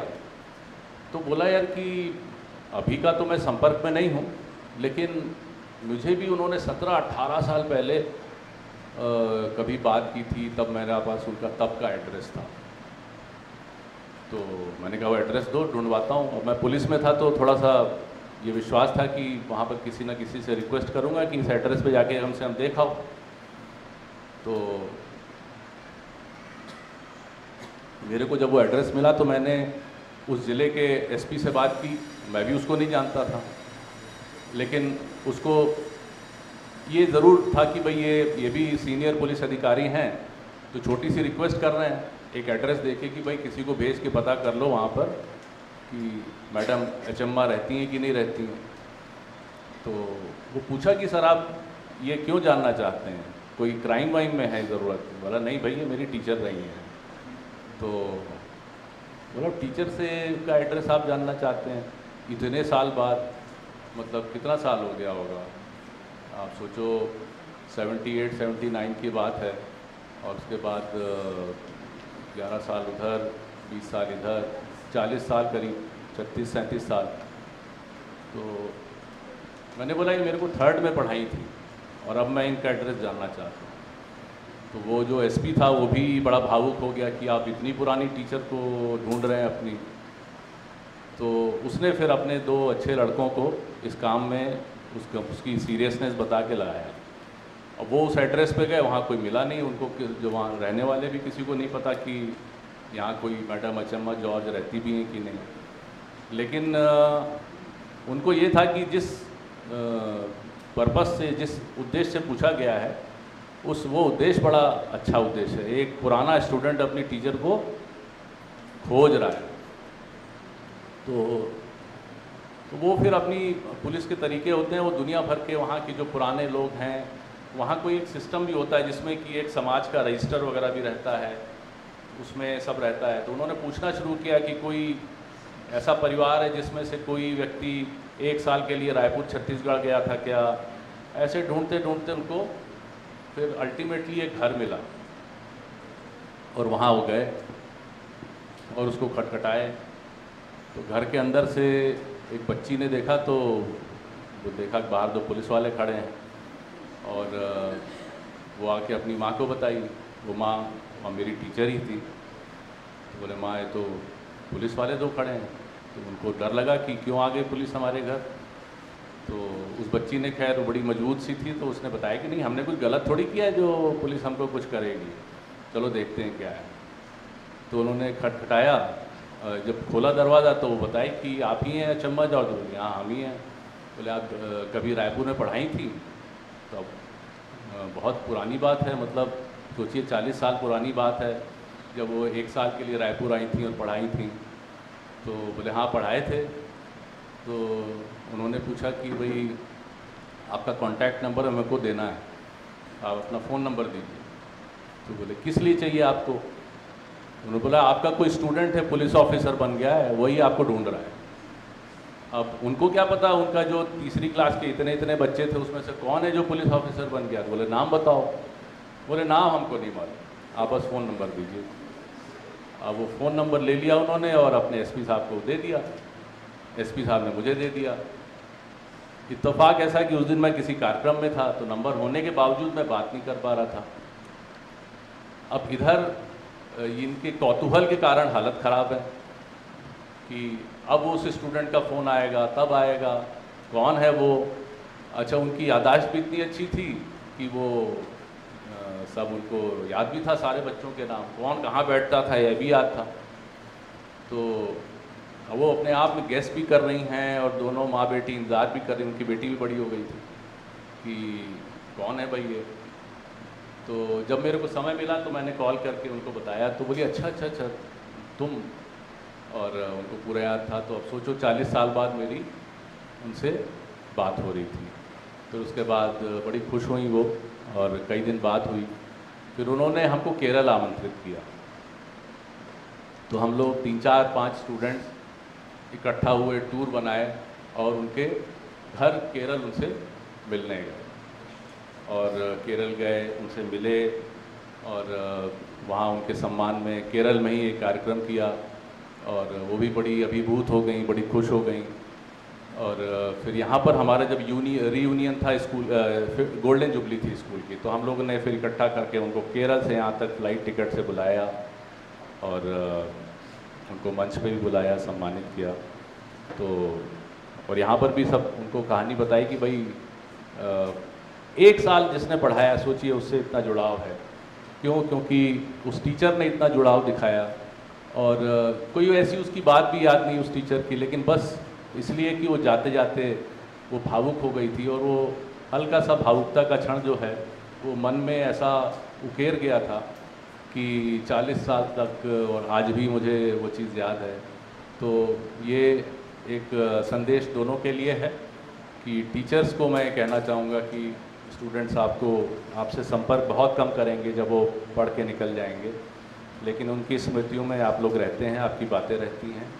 और स्टूडेंट्स को मैं कहना चाहता हूँ कि आप अपने टीचर से संपर्क करिए, संपर्क में रहिएगा जब आप यहाँ से बाहर जाएं। उनके नंबर आपको रहते हैं और समय समय पर उनको ये एहसास दिलाते रहिए कि उनके रहने से आपके लाइफ में कितनी अच्छी बातें आई हैं, ताकि उनको वो रिवॉर्ड मिलता रहे जो केवल एक शिक्षक को मिलता है। और एक शिक्षक के अगर आप वो देखेंगे, मतलब सैलरी देखें, जो परक्विजिट्स पर्क्स मिलते हैं वो सीमित होते हैं, लेकिन ये जो ग्रेटिट्यूड स्टूडेंट्स का मिलता है वो इतना ज़्यादा रहता है कि वो इस प्रोफेशन को बड़ा ऊंचा बना देता है। तो आपका जो रेस्पेक्ट है अपने शिक्षक के लिए वो उनको भी प्रभावित करता है। आपको लगता है कि केवल शिक्षक आपको अपनी टीचिंग दे रहे हैं, ट्रेनिंग दे रहे हैं, बातें बता रहे हैं, लेकिन आपका ग्रेटिट्यूड भी उनको उनकी पर्सनैलिटी पे प्रभाव डालता रहता है। उनको ये एहसास दिलाता रहता है कि वो आज जो स्टूडेंट्स को बता रहे हैं उसका बड़ा दूरगामी परिणाम रहेगा। तो ये जो पूरी दास्तान है, छोटी सी कहानी है, थोड़ा ड्रामेटिक सी है मेरे लाइफ की, इससे मैं ये संदेश आप लोगों को देना चाहता हूँ।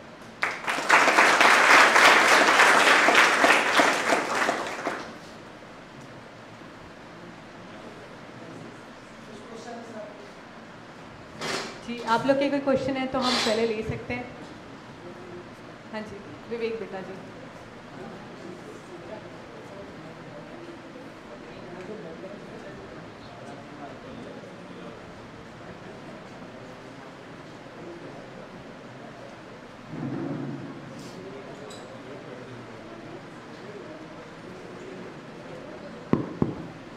Good afternoon, sir. My name is Vivek. I am class 11. So my question is, when did you start your UPSC preparation? Means after graduation, before graduation, and please let us know some kind suggestion for UPSC aspirant.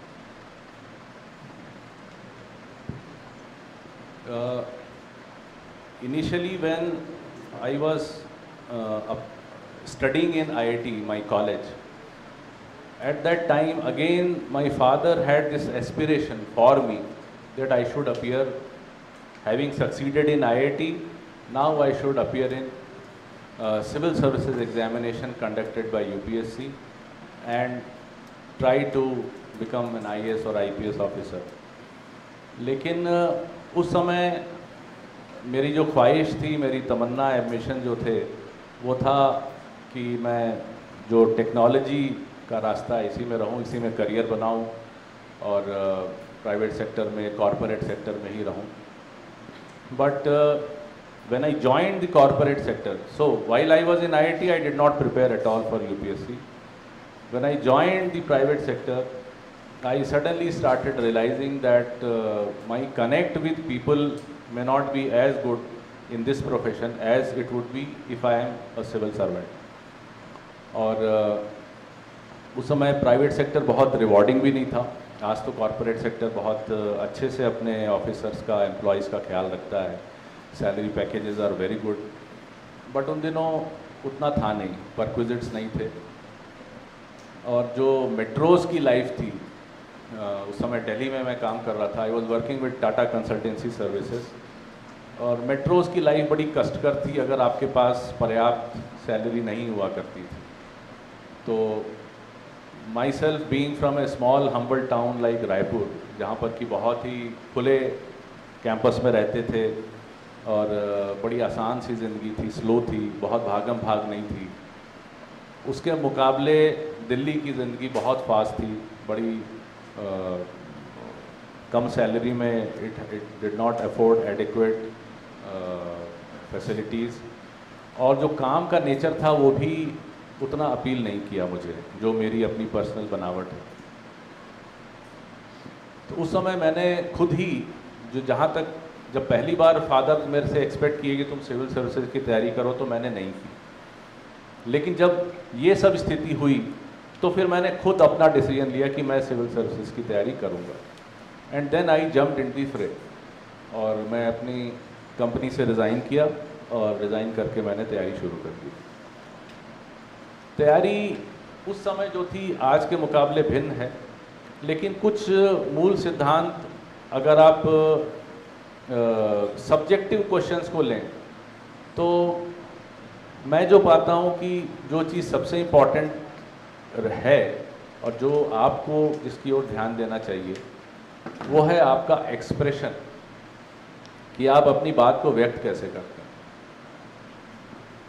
अब civil disobedience movement आपने सुना है, आज़ादी की लड़ाई में था एक civil disobedience movement, quit India movement, सब सुने हो ना। अब यूपीएससी में मान लो सवाल आता है कि please write an essay on quit India movement, तो भाग कितने ले रहे हैं? 5 लाख लोग बैठ रहे हैं, ठीक है ना।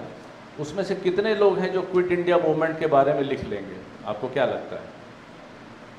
ज़्यादातर लिख लेंगे। पढ़ाई जिसने भी सीरियसली की है वो क्विट इंडिया मूवमेंट के बारे में लिख लेगा, क्योंकि उस मूवमेंट की जो हिस्ट्री है, उसकी जो बातें हैं, लगभग वही हैं। तो जब उन कॉपियों को जांचा जाएगा तो भेद किस आधार पे होगा? कोई एक बच्चे को दूसरे के ऊपर ज़्यादा नंबर क्यों देगा, जब उसी बात को उसने ज़्यादा खूबसूरती से लिखा हो, अच्छी हस्तलिपि में, हैंडराइटिंग में लिखा हो, उसके शब्दों का चुनाव अच्छा हो। तो इसलिए मैं कहता हूं कि जो यूपीएससी का सिविल सर्विसेज एग्ज़ाम है उसमें बाकी सारी मेहनत तो बड़ी ज़रूरी है कि आप सिलेबस को अच्छा से कवर करें, सब ठीक है, लेकिन आपका एक्सप्रेशन जो है वो आपको कई जगह काम आएगा। खासकर जो मेन एग्ज़ाम रहता है उसमें जहाँ पर भी सब्जेक्टिव क्वेश्चंस में डिस्क्रिप्टिव आंसर्स लिखने हैं, उसके बाद ऐसे जब आपको लिखना होगा तो ऐसे में बहुत काम आएगा। और यहाँ तक कि जब आपकी इंटरव्यू होगा तब उसी सवाल पर आप जवाब किस आत्मविश्वास के साथ देते हैं, कितनी शुद्ध भाषा के साथ देते हैं, ये बड़ा महत्वपूर्ण रहेगा। This will be very important when you are appearing in this interview or any other interview, even if you are going for a corporate sector job. So the way you present your answers, the way you express yourself is going to matter for the selection. और उसके बाद जब आप job कर रहे हैं, नौकरी कर रहे हैं, आप कॉर्पोरेट सेक्टर में हैं, तो आज की तारीख में आपको तमाम बार ऐसे मौके आएंगे, आपको प्रेजेंटेशंस देने पड़ेंगे। यहाँ पर भी स्कूल में बच्चों से आप लोग प्रेजेंटेशंस दिलवाते हैं, तो आपके शिक्षक जो आपके बारे में राय बनाते हैं वो 2 चीज़ों पे बनाते हैं। पहला तो आपके प्रेजेंटेशन के दौरान आपकी नॉलेज उस सब्जेक्ट पे कैसी है, कितनी गहरी है, कितनी सटीक है। Then the second thing that impresses them is the way you present, your language, your command over the subject, the way you put forth these ideas. तो वो स्टाइल जिसे कहते हैं, वो स्टाइल एक्सप्रेशन की बड़ी महत्वपूर्ण है, उस चीज़ की ओर बड़ा आपको ध्यान देना पड़ेगा। और लेकिन एग्ज़ाम्स के तौर तरीके सब बहुत बदलते रहते हैं, आज बहुत बदल गए हैं। हम जिस तरह के एग्ज़ाम में आज की तारीख में जो स्केल ऑफ कवरेज है बहुत ज़्यादा हो गया है, बहुत ज़्यादा आपको करंट इवेंट्स आदि से अवगत रहना पड़ेगा। लेकिन साथ ही साथ अब मतलब ऑनलाइन कोचिंग बहुत है, ऑनलाइन गाइडेंस बहुत है, तो अब बहुत ज़्यादा आप निर्भर नहीं है कि कोई आपको बताए।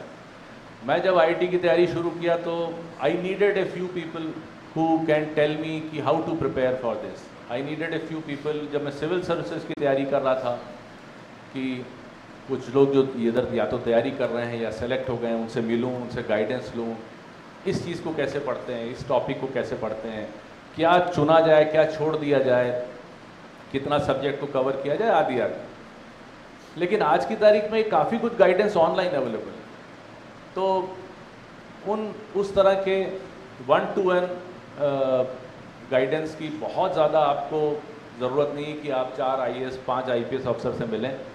लेकिन मैं आपको कहूँगा कि थ्रस्ट आपका जो है एक्सप्रेशन पे होना चाहिए। और एक्सप्रेशन आप जब आप अपने ग्रेजुएशन में जाएंगे तब आप सोचेंगे अब मैं अपना एक्सप्रेशन ठीक कर लूँ, तो नहीं होगा। वो आपका शुरू से ही होना चाहिए। अभी आप जिस क्लास में हैं, आप केवल मैथ्स, फिजिक्स, केमिस्ट्री को, बायोलॉजी को इम्पॉर्टेंट ना माने। आपका अपना जो भाषा पे कमांड है, भाषा अपने आप में ज्ञान नहीं है, बट ज्ञान को कन्वे करने का तरीका है, माध्यम है। उस पे जो आपका कमांड है उसको ठीक करिए। आपका व्याकरण, your grammar should be good, your understanding of various phrases should be good, your choice of word should be good. उसको प्रैक्टिस करने के तमाम तरीके होंगे, उसको आप प्रैक्टिस करिए। लिखित, हाउ डू यू राइट, जब तक आप लिखेंगे नहीं, आपके लिखने की शैली में इम्प्रूवमेंट नहीं होगा। You find opportunities to write, and अगर आपको लगता है कि इसको कैसे सुधारें, किसी को दिखा सकते हैं कि नहीं, you can show it to somehow your language teachers कि आप बताइए कि इसको कैसे ठीक कर सकते हैं। या फिर घर में आपके कोई आपके प्रेरणा स्रोत हैं, आपके कोई बड़े भाई हैं जो बहुत अच्छा किए हैं, कोई बहन है, उनको आप भेज के उनसे पूछ सकते हैं। तो कुल मिला के लिखने की कोशिश करें, और आपस में जब आप कन्वर्स करते हैं, मैं नहीं कह रहा आप अंग्रेज़ी बोलिए, हिंदी भी आप, हिंदी में भी अगर आपका कमांड अच्छा है तो आप उसको इम्प्रूव कर सकते हैं। फिर भी मैं कहूँगा कि आप किसी भी मीडियम के हों, किसी भी क्षेत्र से आ रहे हों, थोड़ा सा अंग्रेज़ी को अपनी सशक्त बनाइए। हिंदी के प्रति अपनी वफादारी बनाए रखिए, हिंदी को अपनी मातृभाषा का दर्जा, उसको इज्जत देते रहिए।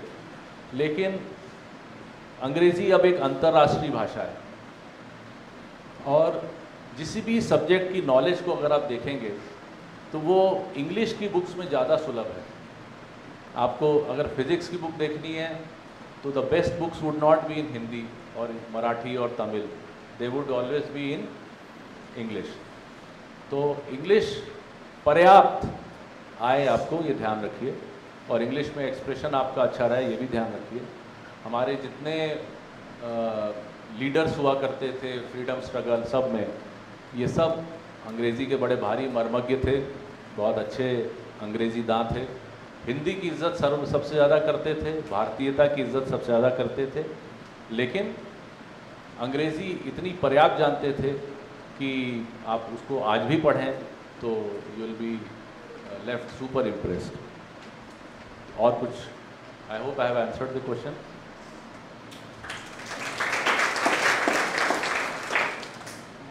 और कोई क्वेश्चन?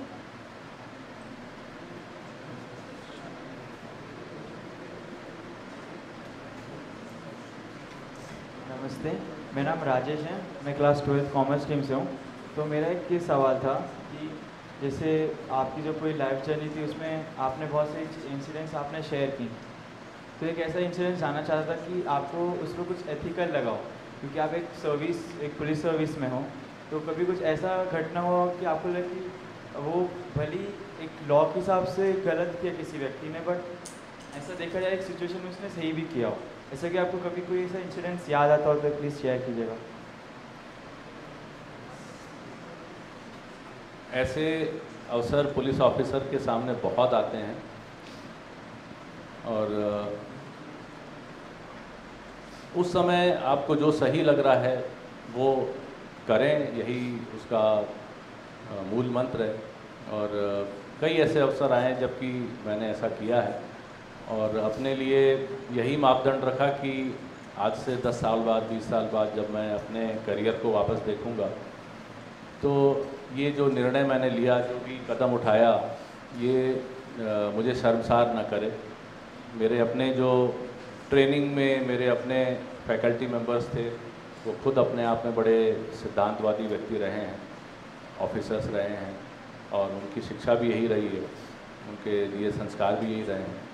और लगभग मुझे याद आता है कि जितने ऐसे परिस्थितियाँ आई, कई बार कुछ ऐसे ब्लाइंड केसेस आप नहीं समझते होंगे, जैसे कोई क्राइम हो गया और पता नहीं चल रहा है कि किसने किया, तो ऐसे में समाज का बड़ा भारी दबाव रहता है पुलिस के ऊपर कि पुलिस उसको सॉल्व करे, और उसका सॉल्यूशन नहीं मिलता है तो अखबार में समाचार में दबाव बहुत आने लगता है, समाज के डेलीगेशंस आने लगते हैं और लोग आप पर उंगलियां उठाने लगते हैं कि आप सक्षम नहीं हैं कि आप इस केस को सॉल्व कर पाएँ। ऐसे में कई बार इन दबावों के तहत एक संभावना ये रहती है कि पुलिस ऑफिसर किसी पर आधा शक भी हुआ, पूरा स्थापित भी नहीं हुआ, पूरा श्योर नहीं है कि हाँ इसी ने किया है क्राइम, तो उसको उठा के अगर आप बंद कर दें तो क्या ये न्याय संगत होगा? नहीं होगा। तो ऐसी स्थिति एक बार मैं एसपी बिलासपुर था तो आई थी और 1 साल तक हम उस केस को डिटेक्ट नहीं कर पाए थे कि किसने किया है। बहुत ही दर्दनाक केस था। उसके डिटेल्स मैं नहीं बता रहा हूँ आपको, लेकिन अखबार हमको बहुत शर्मसार करता रहता था कि 2 महीने हो गए पुलिस ने अभी तक नहीं पकड़ा, 6 महीने हो गए पुलिस ने नहीं पकड़ा। कई बार कुछ ऐसे व्यक्ति भी मिले जो घटना स्थल पे ही थे, सीन ऑफ क्राइम पे ही थे, उनका अपना पास्ट रिकॉर्ड भी ख़राब था, क्रिमिनल नेचर के ही थे। एक आध हमारे सबॉर्डिनेट ने कहा कि सर इन्हीं को बंद कर देते हैं, कम से कम ये जो इतना दबाव आ रहा है, इतना लोग परेशान कर रहे हैं, मीडिया और सब, इससे थोड़ा सा राहत मिलेगी, आप भी परेशान रहते हैं। तो उस समय मैंने कहा कि चाहे इसका जितना भी ख़राब रिकॉर्ड रहा हो, चाहे जितना बड़ा क्रिमिनल है, इसने मेरे सामने कन्फेस नहीं किया कि ये अपराध उसने किया है, और वो बार बार अपने को निर्दोष होने की दुहाई देता रहा। और मैंने उसको पूछताछ के बाद जाने ही दिया कि मान लो ये न किया हो तो एक निर्दोष को ऐसे अपराध में बंद करने का दोष मैं पूरे जीवन लेके घूमता रहूँगा। और 1 साल बाद हम मेहनत लगातार करते रहे, पब्लिक को दिखाने की ज़रूरत भी नहीं, और उस मेहनत का नतीजतन 1 साल बाद हमको एक ऐसे दूर कहीं पर एक इन्फॉर्मेशन आई कि किसी ग्रुप में 4 लोगों ने ऐसी बातें की हैं कि उन्होंने एक क्राइम 1 साल पहले किया है। और उसके बाद जब उनको हम लोगों ने बुला के इंट्रोगेट किया तो उन्होंने खुद जब कन्फेस किया तब जाके उनकी अरेस्ट की। तो वो चीज़ जो सिद्धांत है कि 100 दोषी भले ही छूट जाए लेकिन किसी निर्दोष को सज़ा नहीं होनी चाहिए, ये सिद्धांत हमेशा मैं मानता हूँ कि एक बहुत ही पवित्र सिद्धांत है क्रिमिनल जस्टिस का। और एक मेरा सबऑर्डिनेट ऑफिसर था, वो आजकल बिलासपुर में, वो भी आज बिलासपुर में एसपी है, वो मेरे साथ काम करता था। वो किसी अन्य ज़िले में एसपी था जहाँ पर कि पहले कुछ केसेस हुए थे और उसमें किसी गलत व्यक्ति को बंद कर दिया गया था, इसी तरह के दबाव में एक के बाद एक केस हुए जा रहे थे। और पुलिस ने एक लड़के को उठा के बंद कर दिया था, उसके खिलाफ कुछ एविडेंस वगैरह भी ढूंढ के लगा दिया। इसके बाद ये ऑफिसर गया जो आज बिलासपुर में एसपी है, आज का एसपी, बहुत ही ब्राइट ऑफिसर, और उसने जाके फिर से पता नहीं उसको मन में क्या था, उसने फिर से पूरा ताम झाम खोल के फिर से मेहनत की और असली व्यक्ति तक पहुंचा जिसने जुर्म का इकबाल किया, कन्फेस किया उसके सामने, मेरे सामने कन्फेस किया। हमारी पूरी ताकत लगा के हमने जो पुराने जिसको गिरफ्तार था उसको छुड़वाने का जो भी प्रयास किया और इसको फिर बुक किया। तो बहुत ही नेक काम है ये कि आप अगर आप श्योर नहीं है कि अमुक व्यक्ति ने गलत किया है तो आप उसका लांछन, उसका आक्षेप उस पर न लगाएं। तो ये क्रिमिनल जस्टिस में इसकी महत्ता बहुत ज़्यादा है। इसके लिए अगर आपको पता नहीं, जहाँ इंग्लिश फिल्म देखते हैं कुछ लोग, शॉशैंक रिडेम्पशन देखी है किसी ने, या 12 एंग्री मैन किसी ने देखी है? अच्छा, तो ये दोनों मूवीज़ थोड़ा उसी सिद्धांत को अंडरस्कोर करती हैं। 12 एंग्री मैन का एक हिंदी रूपांतरण भी हुआ था, क्या नाम था? एक रुका हुआ फैसला, किसने देखी है? एक रुका हुआ फैसला, बहुत ही अच्छी फिल्म है। तो ये जूरिस्प्रूडेंस के लिए बड़ी मार्गदर्शी पीसेस ऑफ आर्ट है। Thank you.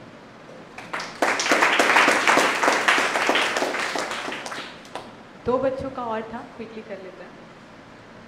नमस्ते, मेरा नाम ऋग्वेदिता टंडन है, मैं क्लास 11th में पढ़ती हूँ। और मेरा क्वेश्चन ये है, जैसे आप 1995 बैच का IPS ऑफिसर हैं, तो उसमें मतलब जो आपको अभी पोस्ट मिला है, तो कितना टाइम लग जाता है, कितने पोस्ट के बाद आपको ये वाला पोस्ट मिलता है, और उसके कौन कौन से बेसिस होते हैं? जो मैं आपको पूरी ही मतलब जर्नी एक IPS ऑफिसर की बता देता हूँ कि एक IPS ऑफिसर का जो बैच होता है वो वर्ष होता है जिस वर्ष उसका नतीजा डिक्लेयर किया गया हो। तो मेरा मैं जिस रिज़ल्ट का डिक्लेरेशन मेरा था 95 में, उसके तहत मैं सेलेक्ट हुआ हूँ। तो वही बैच आपका बताती है। जब कोई कहे कि साहब ये फलाने ज़िले के कलेक्टर हैं, ये 2015 बैच के हैं, उसका मतलब है कि ये जिस साल वो UPSC सिविल सर्विसेज एग्ज़ाम था 2015 में जो रिज़ल्ट घोषित हुआ वो ही उनका बैच बना दिया जाता है। और उसके बाद अमूमन 2 साल की आपकी ट्रेनिंग रहती है। ट्रेनिंग के बाद हम शुरुआती कुछ पोस्टिंग्स हमको ऐसी दी जाती हैं जिसमें कि हम थोड़ा सीखें मैदानी काम को। उसमें assistant superintendent of police, additional superintendent of police रहते हैं। और 2 साल के बाद ही मतलब इस तरह की पोस्टिंग से बाद आप फिर अर्हता आ जाती है कि आप SP बनाए जा सकें। तो SP या SP के समकक्ष जो पोस्टिंग्स हैं वो आपको मिल सकती हैं। तो लगभग 13 साल की सीनियरिटी है, 95 + 13, 13 साल की सीनियरिटी तक आप SP की पोस्ट पे रह सकते हैं। उसके बाद आप प्रमोट होकर आप DIG बनने के लिए एलिजिबल रहते हैं, डिप्टी इंस्पेक्टर जनरल। 18 साल की जब आपकी सीनियरिटी हो जाती है तो आप इंस्पेक्टर जनरल ऑफ पुलिस यानी IG बनने के लिए एलिजिबल हो जाते हैं। 25 साल की जब आपकी सेवा हो जाती है तो आप ADG बनने के लिए एलिजिबल हो जाते हैं। और फिर आपका जब 30 साल की सेवा आती है तो आप फिर DG रैंक आपको मिलने के लिए आपकी एलिजिबिलिटी रहती है। ऑफ कोर्स ये सब प्रमोशन जो रहते हैं ये आपके अपने सर्विस रिकॉर्ड और तमाम और चीज़ों को देखते हैं और आपकी टोटल लेंथ ऑफ सर्विस को देखते हैं और उसके बाद होता है।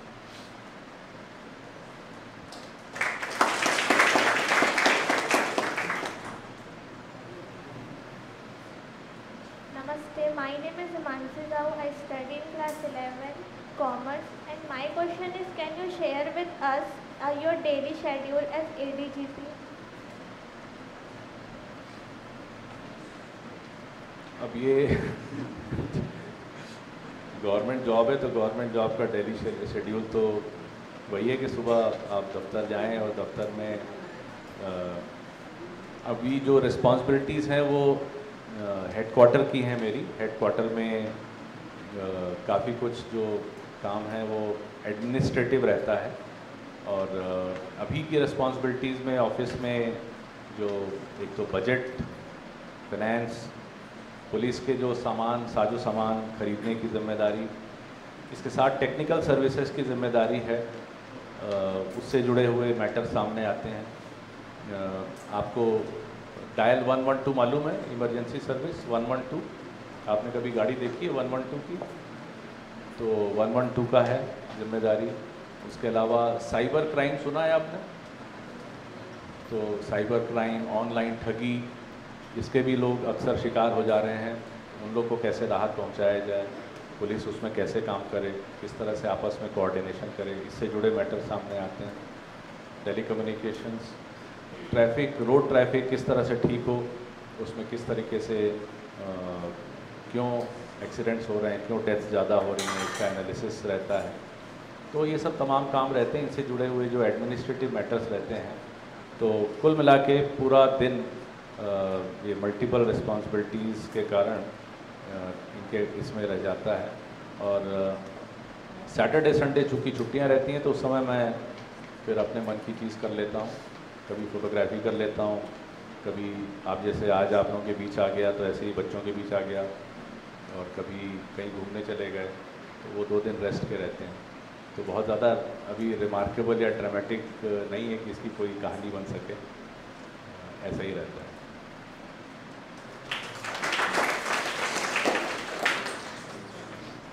लास्ट एक क्वेश्चन ले लेते हैं।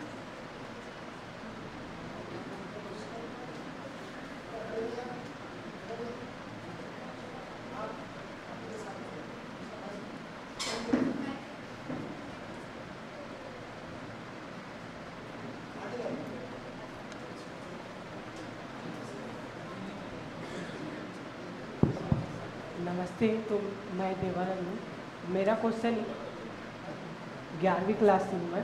तो मेरा क्वेश्चन ये था कि अगर 2 बच्चे हैं जो यूपीएससी की तैयारी करना चाहते हैं, और एक है जो अब स्पोर्ट्स में थोड़ा ठीक है और अपनी दक्षता स्टेट लेवल या नेशनल में दिखाए, और दूसरा है कि वो पढ़ाई में तो ठीक ठाक है और अच्छा ही है, अगर वो दोनों यूपीएससी की तैयारी करते हैं तो किसको थोड़ा सरल होगा तैयारी करने में? और जैसे स्पोर्ट्स में वो गया है तो उसको कुछ छूट मिलेगा, ऐसा कुछ होता है कि नहीं? Thank you. देखिए, यूपीएससी का जो, उसको यूपीएससी मत बोलिए। यूपीएससी वो संस्था है जो केवल वो जो एग्ज़ाम कंडक्ट करती है, और इस एग्ज़ाम का नाम जिसकी आप बात कर रहे हैं उसको सिविल सेवा परीक्षा कहते हैं। तो यूपीएससी क्या है? परीक्षा का नाम यूपीएससी नहीं है, परीक्षा का नाम है सिविल सेवा परीक्षा।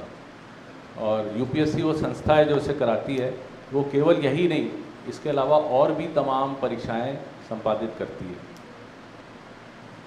अब जहाँ तक रहा कि जो बच्चा खेलता है वो इसकी तैयारी बेहतर कर पाएगा कि नहीं, तो मेरा अपना ये मानना है कि जो बच्चा स्पोर्ट्स में इंटरेस्टेड रहता है, स्पोर्ट्स उसको बहुत ज़्यादा फोकस देता है, उसको बहुत ज़्यादा एकाग्रता देता है, उसको इंटरनल स्ट्रेंथ देता है। मैं स्पोर्ट्समैन नहीं रहा, लेकिन मैं जानता हूँ कि अगर स्पोर्ट्समैन रहता तो उससे मेरे अपनी जो पर्सनैलिटी है, मेरी क्षमता पढ़ने की, मेरी क्षमता कंसंट्रेट करने की बेटर रहती। तो स्पोर्ट्स आपको उस हद तक मदद करता है। लेकिन ये जो परीक्षा है ये डिग्री परीक्षा नहीं है बेटा, ये स्पर्धा है, ठीक है ना। इसमें ये रिजेक्शन एग्ज़ाम है, इनको बस टॉप के इतने लोगों को लेना है, बाकी को नहीं लेना है। वो कितने अच्छे स्टूडेंट हैं, उनकी पर्सनैलिटी कितनी अच्छी है, वो स्पोर्ट्स में कितने अच्छे हैं, वो गाते कितना अच्छा हैं, ये सब चीज़ का वहाँ पर मूल्यांकन नहीं है। वो महज उनके जो अपना सेट पैटर्न है उसके तहत वो एक परीक्षा लेते हैं, और वो एक स्पर्धा है। जैसे कि आपकी रेस होती है, तो रेस में आप क्या देखते हैं? आप बस जो फर्स्ट सेकंड थर्ड आया वो देखते हैं, ठीक है ना। वो बाकी 7 को, जो 10 लोग दौड़ रहे हैं, तो बाकी 7 को रिजेक्ट करने वाली रेस है वो, ठीक है ना। उनको सिलेक्शन बस 3 ही, आपने जो पोडियम बनाया फर्स्ट सेकंड थर्ड उतना ही तो बनाया आपने। आप ये देख के थोड़ी बनाए कि अगर सारे बच्चे भले ही फर्स्ट सेकंड थर्ड ना आए लेकिन दौड़े बड़े अच्छा, तो इनको भी इनाम दिया जाए। इसके लिए तो आपने व्यवस्था नहीं की जब आप रेस कराते हैं। तो वैसे ये एग्ज़ाम है, ये तारीफ़ करने का एग्ज़ाम नहीं है कि साहब भाई साहब आप बहुत अच्छा आंसर लिखते हैं, यद्यपि आपके टॉप 1600 1700 3000 में आप नहीं आए, लेकिन आप व्यक्ति बड़े अच्छे हैं। आपकी पीठ थपथपाने का एग्ज़ाम नहीं, ये बस अपने शीर्षस्थ टॉप के इतने लोगों को लेने का एग्ज़ाम। अब रही बात तैयारी किसको कैसे करनी चाहिए, तो चूँकि हिंदुस्तान की इतनी बड़ी जनसंख्या है, इतने सारे लोग तैयारी करते हैं और इतना डट के सब छोड़ के तैयारी करते हैं कि अब ये गुंजाइश इसमें बच नहीं जाती कि इसमें आप कुछ अपना साथ में दिनचर्या में दूसरी चीज़ें भी रखें और उसके साथ तैयारी करें। या तो ईश्वर ने इतनी ज़्यादा विलक्षण स्मरण शक्ति दी है कि जो एक औसत बच्चा 10 घंटे में याद करता है, वो आप आधे घंटे में ही पढ़ के याद करते हैं और आपको पूरे 10 साल तक याद रहता है। जब तक ऐसा नहीं है और आप मेरे जैसे ही एक औसत विद्यार्थी हैं, तब तक आपको दिन में पूरा दिन उसको देना पड़ेगा। आपको जितने अवधि के लिए आप वो एग्ज़ाम की तैयारी कर रहे हैं, आपको थोड़ा सा कुर्बानी दे के, अपना त्याग करके, अपने शौक़ को, अपने स्पोर्ट्स आदि को एक तरफ रख के इसकी तैयारी करनी पड़ेगी। पूरा समय इसको देना पड़ेगा। कई लोग इसको अपनी जॉब करने के साथ साथ भी तैयारी करते हैं। एक आध ऐसे होते हैं जो ऐसे सेलेक्ट भी होते हैं, लेकिन ये एग्ज़ाम आपका पूरा समय मांगता है। ये क्या कुछ कहना चाह रहा था? तुम ऐसे ही खड़े होके बोल दो।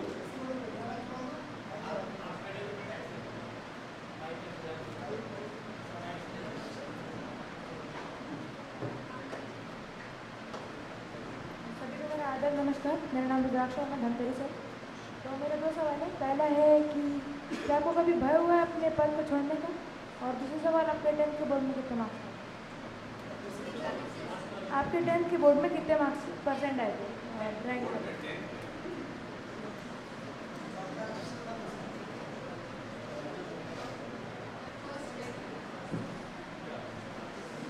दूसरा क्वेश्चन 10th बोर्ड का, और फर्स्ट क्वेश्चन था कि आपको कभी भय हुआ अपने रैंक को छोड़ने का, अपने पद को छोड़ने का? अभी आप जैसे IPS हो तो उसका कभी आपको भय हुआ अपने छोड़ने का, अपने पद को? छूट जाने का। अब 10th के मार्क्स तो मुझे याद नहीं है। ये ज़रूर है कि 10th में जो इवैल्यूएशन हुआ था, मुझे याद है कि बहुत गैर जिम्मेदाराना इवैल्यूएशन था, और कोई बच्चा जो यहाँ था उसको कुछ नंबर उसके ज़्यादा कट गए, कुछ किसी ने अटेंड भी नहीं किया, उसके बहुत ज़्यादा आ गए।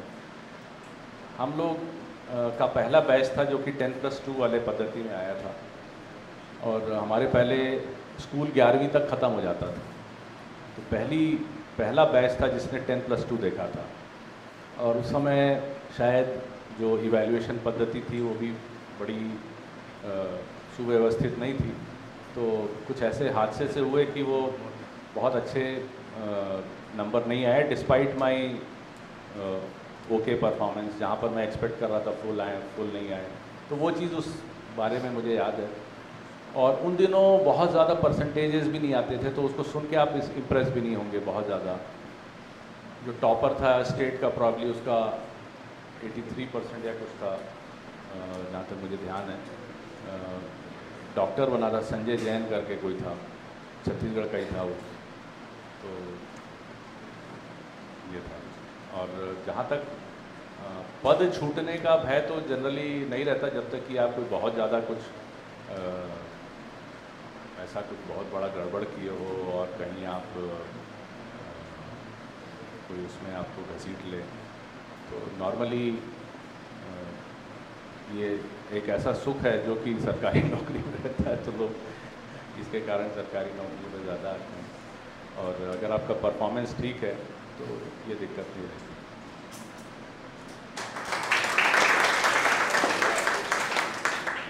धन्यवाद। मैं बिल्कुल मानती हूँ कि बहुत सारे ऐसे क्वेश्चंस हैं जो आपके मन में हैं, पर हमारे पास थोड़ा समय की लिमिटेशन है, तो मैं क्वेश्चन आंसर को यहीं रोकती हूँ। आप लोग के और भी प्रश्न होंगे और अब हम देख सकते हैं कि इसको कब एड्रेस करें, लेकिन मैं इसके लिए माफ़ी चाहूँगी आप लोगों से। तो thank you so much sir, आपने काफ़ी अच्छे से हमें जिस उद्देश्य से हमने ये शुरू किया है, मुझे हर बार ऐसा लगता है कि वो एक स्टेप और आगे गया। तो ये सेशन और भी ऐसा ही लग रहा है कि हम थोड़ा और आगे बढ़ें और इंस्पिरेशन में मैं आपको ये भी बताना चाहूँगी, ये सबसे बड़ा सत्र है जिसमें बहुत सारे क्वेश्चन आए और ऐसे बहुत सारे क्वेश्चन हैं जो अभी भी आंसर नहीं हो पाए हैं। तो निश्चित ही बच्चे बहुत ध्यान से सुने आपको और बहुत कुछ जानना चाहते हैं आपसे।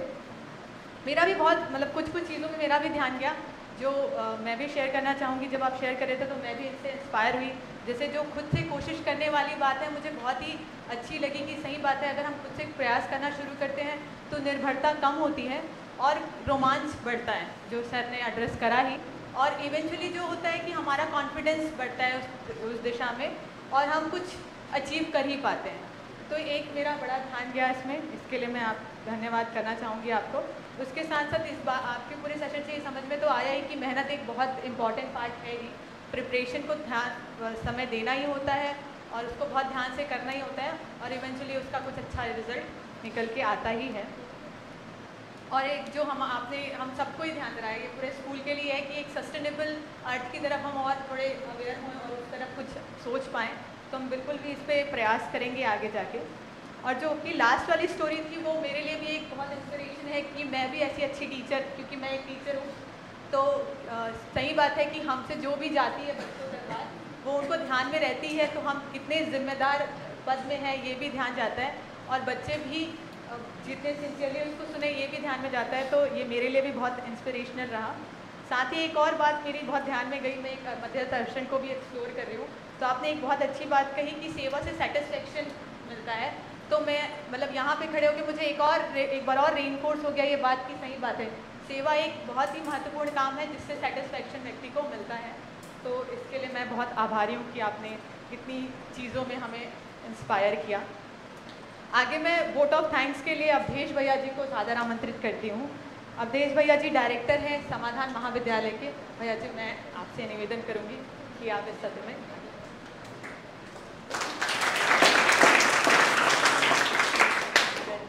मैं रियली आदरणीय सर को सुनने आया था और बहुत ध्यान से सुना, बहुत अच्छा लगा। और सर आखिर में अपनी स्टोरी सुनाए तो मेरे आंसू भी आ गए थे, क्योंकि मैं भी टीचर हूँ और बाई चॉइस मैं टीचर हूँ। तो सर मैं एक चीज़ महसूस किया, जिस उद्देश्य से प्रेरणा विद्यालय ने हायर लर्निंग क्लासेस की शुरुआत की और हर महीने में कोई न कोई गेस्ट स्पीकर आते हैं, ये उस दिशा में लगातार आगे बढ़ रहा है। सबको अच्छा लगा है ना? काफ़ी सारे क्वेश्चन आ रहे थे, 8-10 लोग के हाथ ऊपर थे, फिर भी सब नहीं पूछ पाए। और 2-3 चीज़ों में मेरा ध्यान बहुत अच्छे से गया, जिसको दीदी ने रख दिया। एक तो जैसे भगवान बुद्ध कहते हैं ना, अप दीपो भाव, तो वो सर को वो वाला ज्ञान हुआ कि मैथ से जब खुद से बनाने की प्रयास किए और जब खुद से बन गया उसका जो कॉन्फिडेंस लेवल है, यानी डिपेंडेंसी, टीचर का रोल तो है, टीचर की भूमिका तो है, लेकिन उस डिपेंडेंसी वहाँ से एक स्टेप आगे बढ़े, ये एक बहुत बड़ी बात थी। दूसरा, कृतज्ञता के भाव सर में दिखे। इतने ज़मीन से जुड़े व्यक्ति हैं, इतने सहज सरल और पूरी बात दिल से रख रहे थे, ये मैंने महसूस किया। पूरी बात दिल से सहजता से रख रहे थे और सर अपने स्कूल लाइफ में भी वापस चले गए थे, ऐसा मैं फील कर रहा था शेयरिंग करते करते। तो एक बात समझ में आया कि अपने टीचर के प्रति जो ग्रेटिट्यूड का भाव है, पेरेंट्स के प्रति जो ग्रेटिट्यूड का भाव है, वो सर ने फील किया। किसी एक टीचर ने कह दिया था ये काम आप कर सकते हो, आपके पास ये क्वालिटी है। वो सर भले बोल के भूल गए, लेकिन आपको ध्यान में था और उन्होंने अपने आप का जो कॉन्फिडेंस लेवल था, कोई जब हमारा अप्रिशिएट करता है और लगता है वो क्वालिटी मेरे पास थोड़ी सी भी है, लेकिन अप्रिशिएशन मिलता है तो लगता है इस काम को मैं कर सकता हूँ। और निश्चित तौर पे इस तरह का मोटिवेशन लगातार सर ने अपने एक एक एग्जाम्पल के साथ प्रूफ किया और वो हमारे लिए भी बहुत ज़्यादा प्रेरणादायी रहा। फिर सर अपने पिताजी की बात जो रखे कि पापा ने ध्यानाकर्षण कराया कि कैसे IIT में आप जा सकते हो। जब रायपुर जैसे छोटे शहर में 95 में IIT मतलब बहुत बड़ी बात थी, है ना, उस समय। ठीक है, तो उस समय आपने तैयारी किया, गए, छत्तीसगढ़ का सबके लिए गौरव विषय। और जो सबसे बड़ी बात, एक बड़े पद में पहुंचने के बाद मध्य दर्शन में एक वचन है, पदवान का जीवन न्यायपूर्वक जीने से सफल होता है। श्रद्धेय नागराज जी का वचन है ना, रूपवान का जीवन सच्चरितापूर्वक जीने सफल होता है और धनवान का उदारतापूर्वक। तो एक अच्छे बड़े पद में होने के बाद भी जो जस्टिस का भी जो मूल वाक्य है कि 100 दोषी बच जाएं लेकिन एक निर्दोष को सजा ना हो, तो जैसा सर उसको जी रहे हैं, अपना 2-3 एग्जाम्पल, एक बच्चे ने बहुत अच्छा प्रश्न पूछा, उसको आप जी रहे हैं और वो करने के कारण आपको एक वर्क सेटिस्फेक्शन है ना, तो ये बहुत अच्छा लगा। तो सर मैं आज आप प्रेरणा विद्यालय परिवार के आपने जो समय निकाला, इसके लिए पूरे प्रेरणा विद्यालय परिवार की ओर से आपका बहुत बहुत धन्यवाद। और साथ ही हमारे भाई राहुल साहू जी जो हमारे महाविद्यालय के IQAC मेंबर भी हैं और एक सुलझे हुए पत्रकार हैं, और आप भी समय निकाले, सर को पूरा सुने। सूरज भैया, आप दोनों तो पत्रकार के साथ साथ हमारे मित्र और भाई के रूप में हैं, और आदरणीय मैम, एडिशनल SP मैम पूरे समय बैठी रहीं, और रेस्पेक्टेड SDOP सर, आप पूरे समय बैठे, सर को सुने। तो जितने लोग भी हैं, गणेश भैया भी कई बार लगभग बाहर रहते हैं आजकल, बड़ी जिम्मेदारी गणेश भैया के ऊपर है, तो आज पूरा समय सर को सुने। तो जितने लोग ही हैं, मृदु दीदी पीछे बैठी हैं, हमारी मेंटर है लेकिन बिल्कुल शालीनता के साथ बैठी है ना मृदु दीदी। तो सभी लोग और पूरे आयोजन के लिए सबको मैं धन्यवाद देता हूँ, विशेष रूप से सर को कीमती समय निकाल के हमारे बीच आए, और भविष्य भी चाहेंगे सर का मार्गदर्शन मिलता रहे। गणेश जी, आप कुछ बोलना चाहेंगे?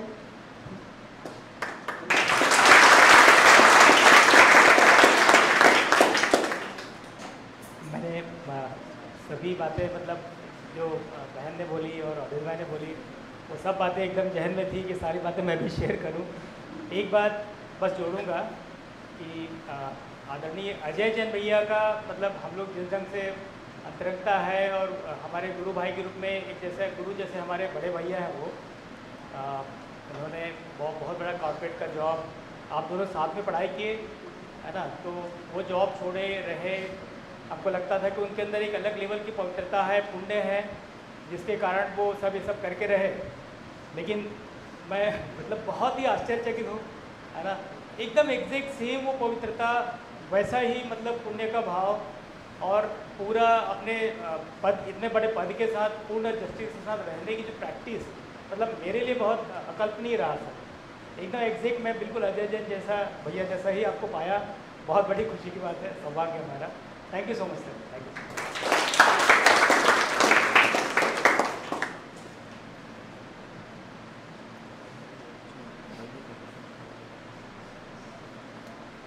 थैंक यू भैया। तो मैं कार्यक्रम की लास्ट कड़ी में आती हूँ। मैं अवधेश भैया जी से ही निवेदन करूँगी कि मानव तीर्थ तो यहाँ की एक पेरेंट यूनिट है, पेरेंट यूनिट के जैसी है।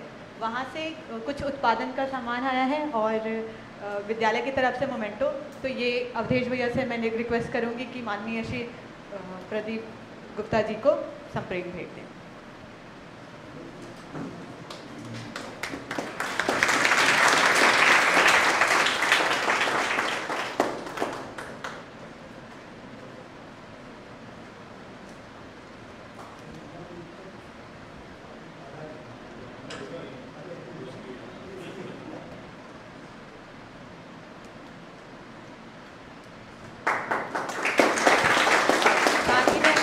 भैया जी से ही निवेदन करूंगी कि श्री राहुल साहू जी हमारे साथ उपस्थित हैं, आप उन्हें भी उत्पादन और मोमेंटो देके सप्रेम भेंट दें, सम्मानित करें।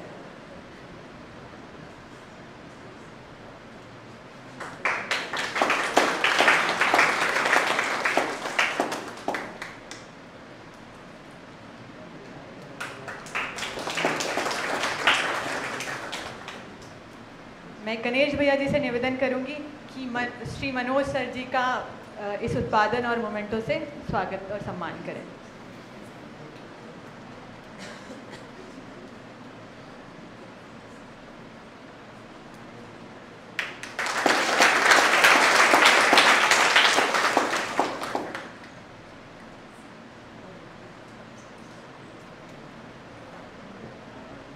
मैं गणेश भैया जी से ही निवेदन करूंगी कि श्री सूरत सिन्हा जी हमारे साथ उपस्थित हैं, पत्रकार, उनका भी उत्पादन और इस मोमेंटो से सम्मान करें।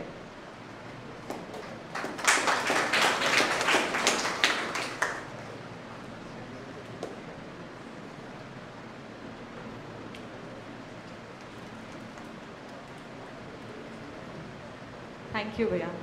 मैं मृदु दीदी जी को स्टेज में बुलाना चाहूँगी कि ज्योति सिन्हा मैम जी का इस उत्पादन और मोमेंटो से सम्मान करें।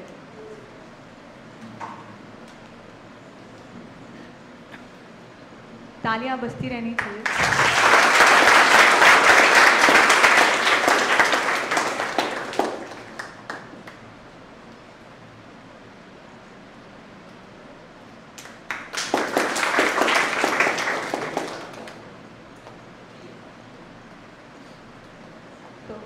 इस तरह से मैं हमारे हायर लर्निंग क्लास की एक सफल सेशन के साथ आप लोग की अनुमति के साथ संपन्न होने का अनाउंसमेंट करती हूँ। ठीक है, तो ये सेशन यहीं पे क्लोज करते हैं हम। काफ़ी सफल रहा, आप सभी का बहुत बहुत धन्यवाद। आप सब इस